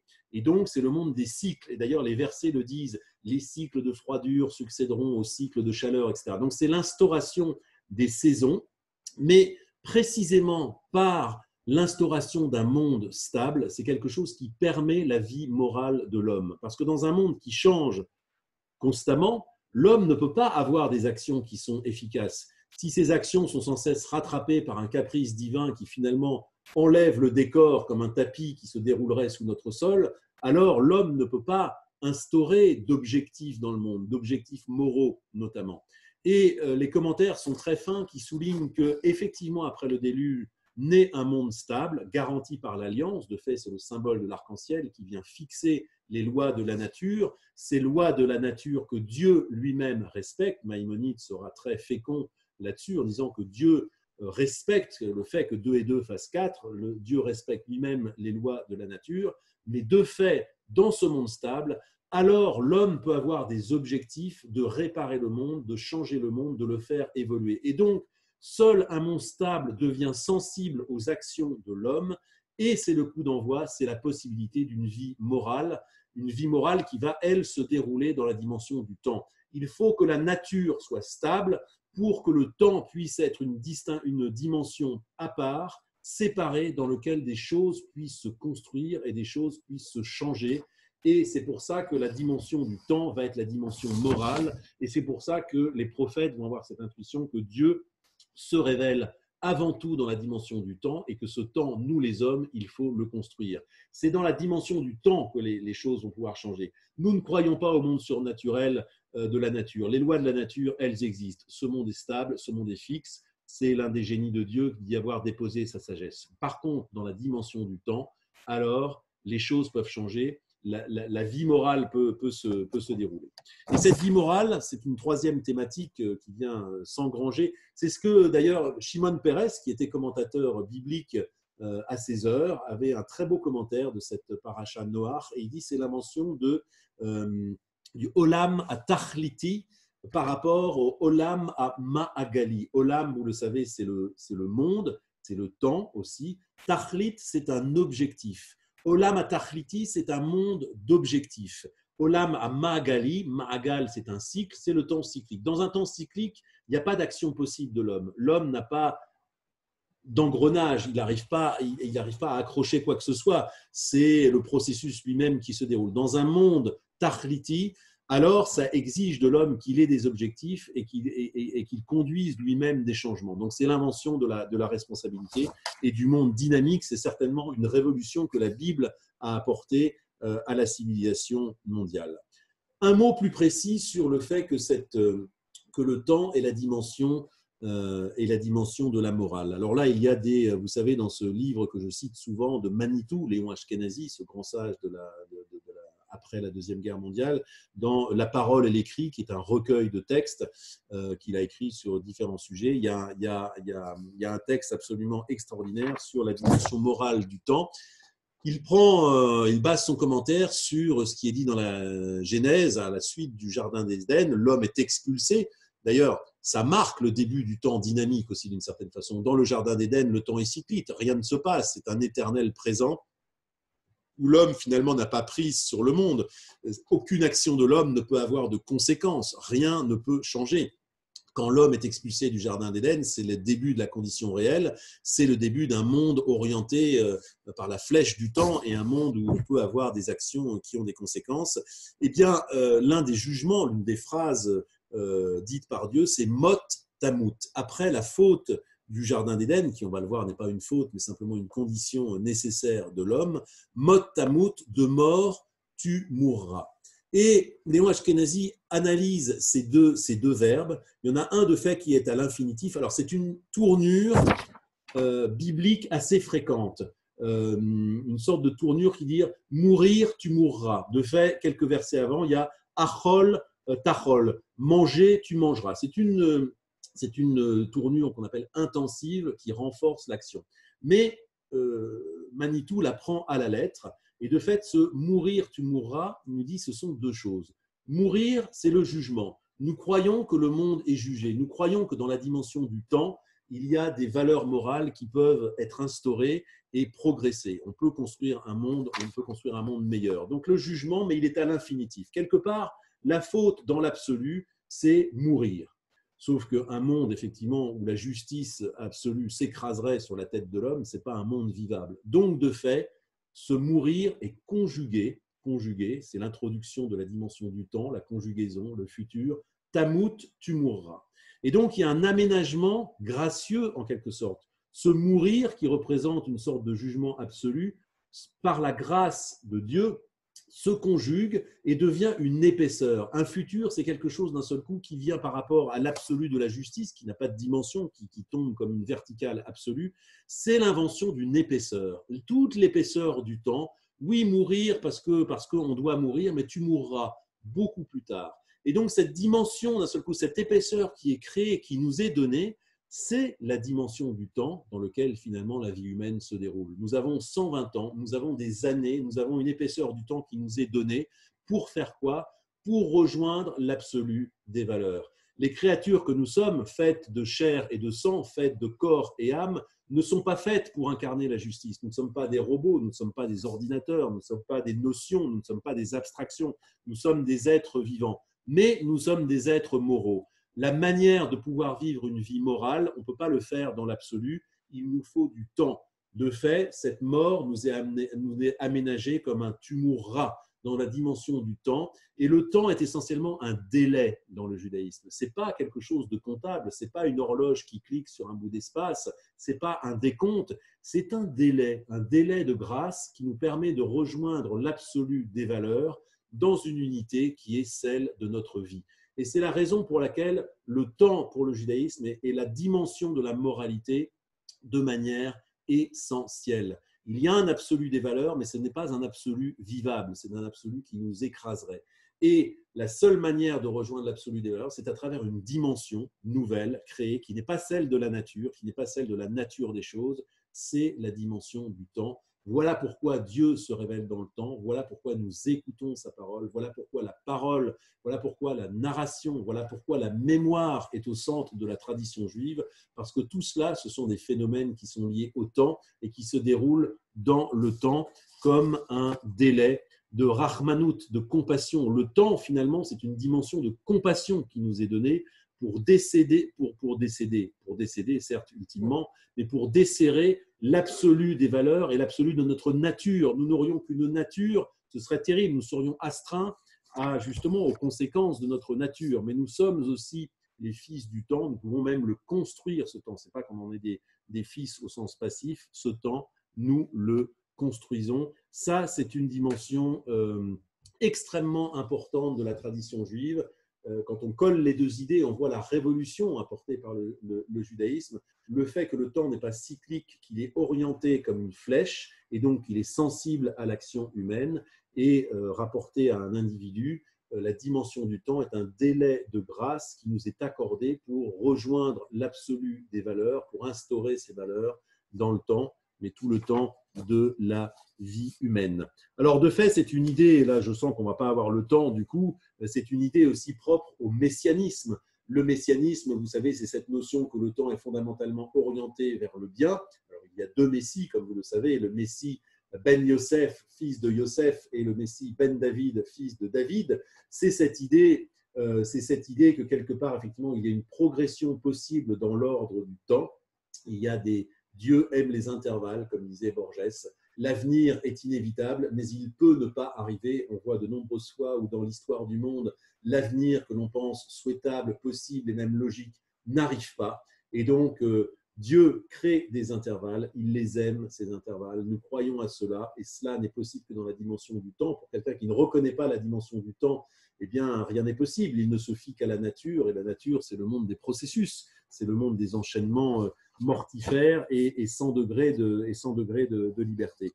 Alors, cette idée de messianisme vient compléter ce dispositif, en quelque sorte. Le messianisme, c'est l'idée anti-hégélienne. Pour ceux qui connaissent un peu la philosophie de Hegel, il est à l'origine, enfin il n'est pas à l'origine, mais il est le grand formulateur d'une idée que l'histoire est en quelque sorte une scène de tribunal. N'arrivent dans l'histoire que les événements qui sont validés, comme un développement progressif d'une sorte de loi qui devient consciente, autoconsciente sous la forme de l'esprit. Les choses commencent à titre de nature, et puis par ce jeu des contradictions, de la dialectique sur lequel Hegel va fonder sa philosophie, eh bien, cette nature devient autoconsciente, et de fait, l'histoire est la dimension dans laquelle se dévoile à lui-même progressivement l'esprit. Avec cette pensée quand même un peu terrible il y a une sorte de loi inexorable dans tout ça. C'est-à-dire que ce qui se passe, ça ne peut pas être autre chose que ce qui devait se passer. Autrement dit, c'est la déqualification éternelle du perdant et la glorification éternelle et constante du gagnant. Seul, ça me rappelle ce sketch de Popeye qui va dans un restaurant et qui a du mal à choisir entre deux langoustes, et donc le maître du restaurant lui dit, voilà, vous voulez celle-ci, vous voulez celle-là ou celle-ci, et Popeye de dire, amenez-moi le gagnant. Et donc, la scène historique, selon Hegel, ce ne sont que les événements, ce sont que les structures qui gagnent. Donc, il y a quelque chose d'inexorable et de terrible. Le messianisme juif vient s'inscrire contre cette idée en faux. La scène historique, il se passe des choses, c'est la scène du « et », mais il y a toujours cette petite voix du « ought », cette différence entre « is » et « ought », de l'être et du devoir-être. Il y a toujours plus dans ce qu'il se passe que ce qu'il se passe. Il y a de la bénédiction, il y a du 8 dans le 1, comme vient nous le raconter Hanouka, il y a du Olam Haba dans le Olam Hazé, et c'est dans la dimension du temps que nous allons travailler cette chose-là. Et cette idée du messianisme, c'est à la fois l'idée d'une idée, certes, qui va jusqu'au bout, l'idée du bien, que l'idée du bien prévaudra, et en même temps, cette non-coïncidence des choses. Les choses ne se passent jamais. Le Messie, de fait, potentiellement est là, mais il n'arrive pas. Donc le messianisme, c'est autant l'idée hégélienne que les choses se dévoilent et arrivent, et qu'elles finiront par se dévoiler, que le bien viendra se dévoiler, mais tout autant l'idée que les choses n'arrivent pas, justement. Et dans ce décalage, dans cette décoïncidence des choses qui arrivent et qui n'arrivent pas,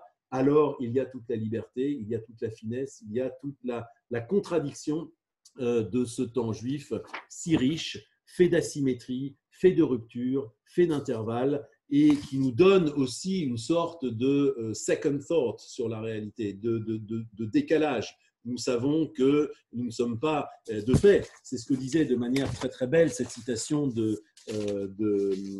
d'Abraham Eshel. La plupart d'entre nous succombent au pouvoir magnétique des choses. L'histoire, c'est ça, c'est qu'on succombe au poids des événements, au magnétisme des choses. Le messianisme vient raconter une autre histoire et vient nous dire qu'il y a toujours autre chose que ce qu'il semble y avoir.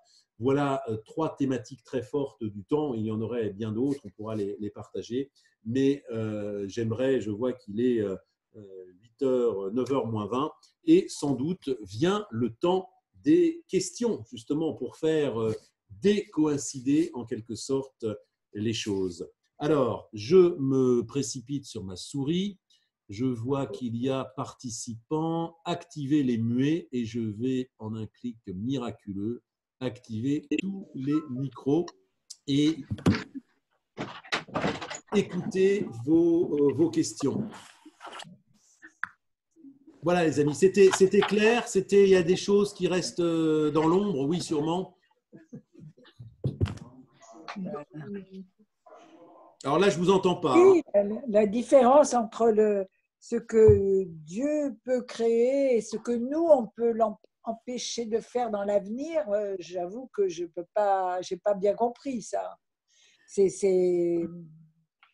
Comment, je veux dire, si le temps doit s'écouler comme prévu, qu'est-ce qu'on peut faire nous-mêmes, quoi? Qu'est-ce que l'homme peut faire pour empêcher voilà, que ça se produise, quoi, je veux dire. Est-ce que ce sont nos actions qui vont nous empêcher de suivre la ligne en fait générale du destin? Alors, si je crois comprendre ta question, mais tu me diras si je l'ai bien comprise, il y a bien sûr l'idée, une idée abondamment débattue, que Dieu est omniscient quelque part qu'il est au-delà du temps, donc il n'a pas du tout la même notion que nous. Mais en même temps, le judaïsme affirme de manière très forte, dès le Talmud, d'ailleurs dans le Talmud il y a cette pensée, et puis bien sûr dans tout le courant rationaliste, Maïmonide en est un interprète très fort, que nous avons là le chofesh, le libre arbitre. Rien n'est écrit dans le judaïsme. Nous avons justement cette dimension du temps nous est donnée pour construire les choses. L'un des objectifs, c'est le tikkun olam, c'est même le sens de l'alliance. Dieu nous crée quelque part imparfait pour justement pouvoir nous perfectionner. Mieux, comme disait, les anges ont ce défaut qu'ils sont parfaits, mais l'homme est mieux que parfait, il est perfectible. Perfectible est un degré supérieur à la perfection. Le tikkun olam, la réparation du monde, c'est ce qui nous est donné pour améliorer le monde que Dieu nous a donné. Ça ne veut pas dire que Dieu a une idée préconçue de tout ce qui va se passer. Mais nous, en tout cas, au niveau des hommes, on a cette liberté. Ça, c'est quelque chose qui est affirmé de manière très forte par les rabbins. Nous avons la liberté de choisir le bien et le mal. Alors évidemment, il y a cette phrase un petit peu curieuse qui dit « Regarde, j'ai placé devant toi le bien et le mal, tu choisiras le bien et la vie. » On pourrait se dire les dés sont pipés parce que Dieu choisit à notre place. Mais de fait, le choix nous est effectivement donné de créer ou de détruire. C'est une liberté dont Dieu lui-même a pris les libertés. Il aurait pu finalement nous créer comme des marionnettes. Il a donné à l'homme la liberté pour que les choses aient un sens et les choses aient une valeur. Parce qu'effectivement, le problème d'un processus, c'est que les choses n'ont pas de valeur dans un processus. Elles sont la conclusion logique, la déduction d'un élément antérieur. Les choses n'ont de valeur que quand il y a du risque, et il y a du risque quand il y a la liberté. Dieu a créé un risque en créant l'homme, et c'est ce qui fait que l'homme peut justement participer de cette dimension morale, et on peut changer les choses. Pas tout, évidemment, nous sommes limités, mais il y a la construction, comme le disait, c'est un thème de Shavuot, sur les tables de la loi, étaient harout. Nous disons, elles étaient gravées, sur la pierre étaient gravées les tables, et ce magnifique commentaire rabbinique qui dit « Al tikra harout » et là, Khérout, ne lis pas gravé, mais lis Khérout, liberté. De fait, c'est ce thème de la liberté que nous célébrons à Pessah. Mais Avdout, les Khérout, de l'esclavage à la liberté. Et ce très beau commentaire nous dit, regardez, les tables de la loi qui elles-mêmes étaient gravées dans la pierre, ne te laisse pas impressionner par ce gravage. Al tikra harout, ne lis pas gravé, mais lis liberté. On a un petit peu la même idée du monde stable créé après le déluge. Dieu stabilise le monde dans des lois de la nature, mais justement, si l'on reconnaît la dimension du temps comme étant distincte de la seule nature, alors il y a un degré de liberté possible. Et c'est même seulement dans un monde stable que l'on peut avoir une vie morale et construire des choses dans le temps. Je ne sais pas si je réponds à ta question là. Oui, oui, oui, oui, oui, oui, oui, oui, oui. Mhm. Ouais, merci. Ouais, ouais.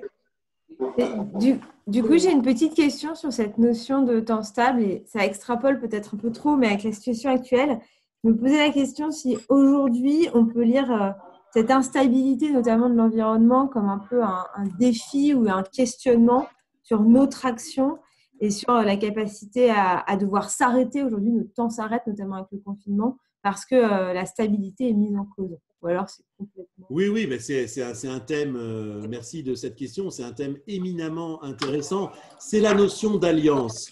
J'ai passé beaucoup de temps ce soir à dire que la pensée juive avait instauré un autre référentiel que la nature seule.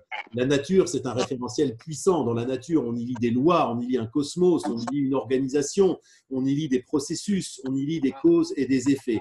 Mais que par-delà la nature, c'est la notion même de transcendance, il y a un appel, il y a une parole qui transperce la nature. Et c'est cette parole qui s'exprime sous la forme de la loi et qui s'exprime dans la dimension du temps. Donc voilà, il y a quelque chose en 3D, il y a c'est comme le cubisme, il y a une double perspective projetée sur le réel, la dimension de la nature et la dimension du temps. Le problème, peut-être, c'est peut-être une manière simpliste de le résumer, c'est que dans l'histoire de la pensée, et donc cette notion d'alliance essaye de tenir les deux.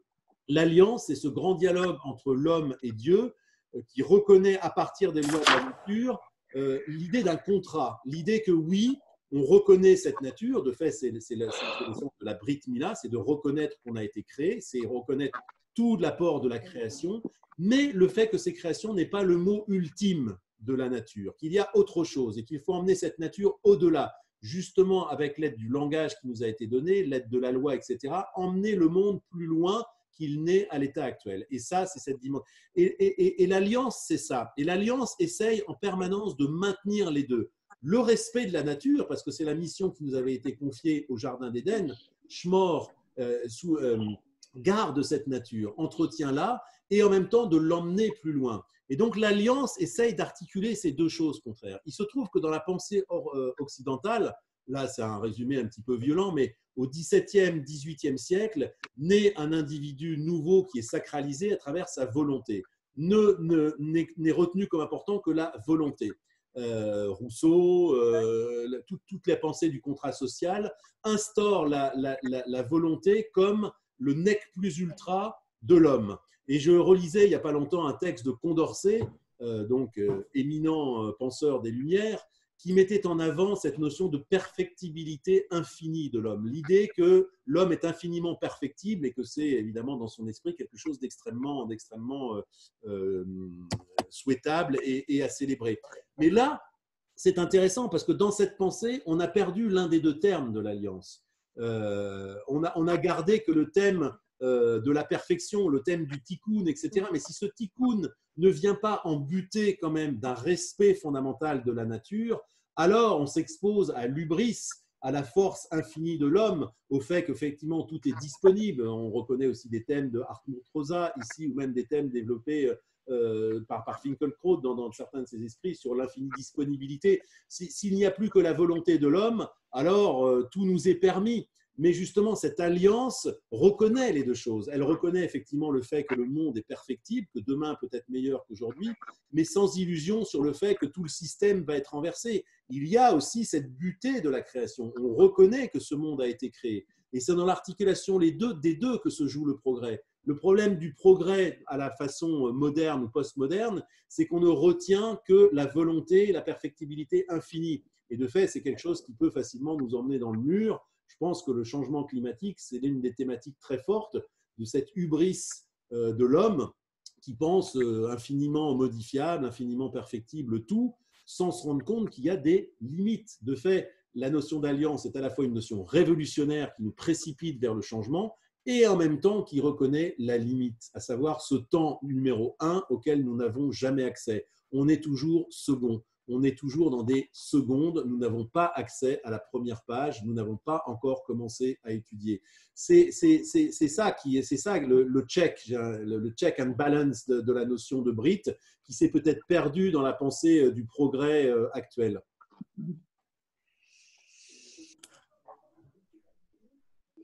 Est-ce que je réponds à… Enfin, je réponds, ce n'est pas une réponse, mais… Ça est clair, merci beaucoup. Y a-t-il d'autres… Oui, moi j'avais une autre question. Oui. Oui, c'est Catherine. Je voulais savoir par rapport à ce que vous venez de dire, de quelle manière le Shabbat et le temps du Shabbat peut nous mettre en présence de ça. Alors, je sais que vous avez dit que vous y reviendrez, mais au moins pour les Shabbats qui viennent, comment est-ce qu'on peut essayer de vivre ces Shabbats en pensant au temps et à ce que vous venez de dire? Bah, écoutez, le Shabbat, c'est une très très belle thématique. Dans le Shabbat a techniquement été défini comme un jour de souvenir. Le Shabbat, c'est un jour anniversaire de la création. Il ne faut jamais oublier ça. C'est un temps de repos par rapport aux 6 jours de la semaine, mais c'est aussi un temps anniversaire de la création. On essaye de se projeter dans un autre temps.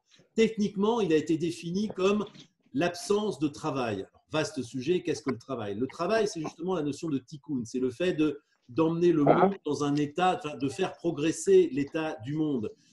Si je prends une image très très bête, on a une planche, si on commence à la polir, on fait évoluer la planche. Si on la cloue, on la met dans une structure. Donc, le travail, c'est d'une manière générale tout ce qui fait avancer la matière en fonction d'un but utilitaire que l'on a. De fait, si on polit la planche, c'est avec une idée derrière la tête, peut-être même pour construire quelque chose. Donc, toute cette idée de travail dans lequel on est projeté à longueur de semaine. Le Shabbat, qui veut dire cessation, on redonne une fenêtre de visibilité à l'homme. On imite Dieu en quelque sorte. On imite Dieu de la même façon que Dieu a cessé pour laisser la place à l'homme. Parce que s'il avait continué d'occuper l'espace, qui peut tenir face à la puissance infinie de Dieu? Il faut que lui-même se retire pour qu'il y ait un monde vivable pour l'homme. Et de fait, c'est ce qu'on essaye de faire modestement à notre niveau. On se retire de toutes nos tentatives d'améliorer le monde en fonction d'un but pour, comme une sorte de marée temporelle qui reflue, se laisser gagner par une passivité active, j'ai envie de dire. Ne plus faire que être, plutôt que d'acquérir, plutôt que d'avoir. On oublie tellement qu'à travers toutes nos actions qui cherchent de fait à acquérir quelque chose ou à gagner des objectifs ou à parvenir à un endroit du monde, eh bien, ce Shabbat, on s'essaye simplement, on fait refluer tout ça, on cesse tout ça et on ne fait plus que être. Parce qu'il y a un processus humain qu'on appelle l'idolâtrie, mais même dans d'autres pensées, on peut trouver cette idée que l'homme, à travers son ego, a tendance à s'identifier aux choses extérieures. De fait, on s'identifie constamment aux choses extérieures. C'est ça l'idée de statut social, l'idée de gagner des choses. On est sensible à l'image qu'on a. Tout ça, ce sont des constructions sociales où on a tendance à s'identifier aux objets que l'on aime bien. Eh bien, le Shabbat, on essaye de se déprendre de tout ça dans la mesure où justement ni on cherche à acquérir quoi que ce soit, ni on cherche à gagner un objectif, à remplir quoi que ce soit ou à remplir une fonction. On redevient nu en quelque sorte et cette nudité en fait est d'une richesse infinie. On est parce que tout nous est donné. Donc Shabbat, c'est un moment où on se détache de tous les objets extérieurs dont on pense qu'ils nous sont utiles pour construire une image qui nous plaît. On se départit de ça et on expérimente la richesse d'être sans objet, en quelque sorte. C'est ça qu'on essaye de faire au Shabbat. Et de fait, le Shabbat est considéré comme un avant-goût du monde à venir, de sa fameuse ère messianique, parce que l'ère messianique est censée, elle, être aussi une ère de paix, où on n'a plus besoin de faire la guerre, on n'a plus besoin de s'opposer aux choses pour les acquérir ou pour les maîtriser. C'est ça qu'on essaye de faire à Shabbat. Non, pas au moins qu'ils me préviennent. Tu vois. Oui. Merci. Genre, tu sais, si c'est pour s'indiquer, autant rester, tu vois ce que je veux dire. Ils habitent tous une boîte dans le 16. Est-ce qu'il y a d'autres questions encore? Allez, l'ultime question, avant les questions du Seder de Pessah. Les Shabbat. Oui, pardon. j'aurais une question, excusez-moi. Ok. J'ai entendu quelque part que dans le temps messianique, le monde serait exactement le même, mais quelque chose aurait changé qui serait la qualité et la nature du temps. C'est un commentaire qui me semble avoir entendu. Alors peut-être que c'est faux. Est-ce que tu pourrais en parler? Oui, de fait, je vais vous raconter une petite histoire, un petit apologue talmudique qui raconte exactement ça. C'est un Romain, parce que les rabbins aiment bien se payer la tête des Romains, qui de fait représenter un modèle de civilisation un petit peu différent. Donc, le Romain a toujours le mauvais rôle. C'est un Romain qui dit, mais vous les Juifs, vous avez cette idée messianique. Mais qu'est-ce que c'est ce monde merveilleux dont vous parlez tout le temps, ce monde que vous espérez, c'est quoi? Et donc, le rabbin emmène le Romain, ils font un long voyage, etc. Ils arrivent dans un paysage assez bucolique. Et le Romain dit, mais c'est ça, ton monde bucolique, mais moi, en Campanie, j'ai la même campagne, elle est largement aussi belle. Il dit, non, attends. Il marche encore jusqu'à une petite cabane, qui est quand même une assez pauvre cabane. Et il lui dit, mais voilà, c'est ça. Et le Romain dit, mais tu te moques de moi, c'est une petite cabane, mais la moindre villa est 15 fois plus luxueuse. Il dit, non, attends, on va rentrer. Et donc, il rentre dans cette cabane. Et dans cette cabane, il voit un vieux sage qui étudie un traité du Talmud. Et il dit, c'est ça le monde messianique. Et le Romain dit, mais vraiment, tu te moques de moi. C'est quoi? C'est un gars avancé en âge qui se penche sur un bouquin et qui étudie. Et c'est ça le monde messianique, mais étudier. Alors, ouais, désolé, j'avais cours. Du coup, je te disais que depuis le début du confinement, et le sage de répondre, oui, la différence, c'est que lui, nous a dit aujourd'hui, il comprend. Il y avait beaucoup plus de chlore que d'habitude dans l'eau. Alors là, il y a quelqu'un qui parle en même temps. En fait, moi, depuis le début du confinement, genre j'ai des énormes plaques rouges. Coupez votre micro, s'il vous plaît. Mes lèvres, elles sont archi sèches. Mes pieds sont secs de malade. Mademoiselle, arrêtez de parler, s'il vous plaît. Et donc, du coup, c'est pas que quand elle parle, on t'entend. Et apparemment, c'est à cause de ça. Bon, maintenant, si tu me dis que c'est ça marche pas, donc je sais pas, il y a quelqu'un qui parle, c'est assez désagréable. Clara, est-ce que tu entends là? Clara, je pense que ça doit être Clara. Allô, Clara? Des trucs comme ça. Ton micro est branché, on entend tout ce que tu dis là. Voilà, là j'ai coupé le micro de Clara. Désolé pour elle. Donc voilà, ça m'a un peu foiré la fin de l'histoire, mais l'histoire c'est que donc il y a ce vieux sage qui lit et qui étudie et qui comprend. Et c'est ça la différence. Donc c'est une différence, c'est une pichenette, c'est une différence totalement quantitative et sans doute même subjective. Mais de fait, c'est ça la belle promesse. Effectivement, le monde ne ressemblera certainement à ce qu'il est, mais un monde en paix où les hommes vivent en paix et de manière respectueuse, c'est un monde qui qualitativement est totalement différent, quand bien même il est le même. Les amis, merci. Voilà, alors je réactive tout le monde simplement pour vous souhaiter Chag Sameach. N'oubliez pas de vous inscrire, donc il y a un CEDER numérique, vous le savez, qui va avoir lieu jeudi soir. Il faut s'inscrire, vous allez sur le Facebook de GEM, il y a un bandeau en haut, il faut s'inscrire. Je crois qu'il y a déjà plus de 1500 familles qui sont inscrites. De fait, ça va être un CEDER absolument extraordinaire, unique, on peut le dire. Malheureusement, nos générations ne seront pas autour de la table, mais à défaut, elles seront reliées par ce fil invisible. Voilà, donc inscrivez-vous à ce CEDER. Moi, demain, je vais donc cette vidéo, il faut que je la retravaille et je vous la diffuserai peut-être demain, enfin le temps qu'elle soit prête, pour que vous puissiez éventuellement la réécouter. Je vous remercie de votre écoute. Et puis, je vous souhaite une belle soirée. À bientôt. Merci à vous. Merci beaucoup. Merci. Au revoir. Merci. Bonne soirée. Bonne soirée. Chag Sameach. Merci. À demain. Merci. Bonne soirée à vous tous. Au revoir. Demain, non, c'est après demain. Ouais. Comment vas-tu?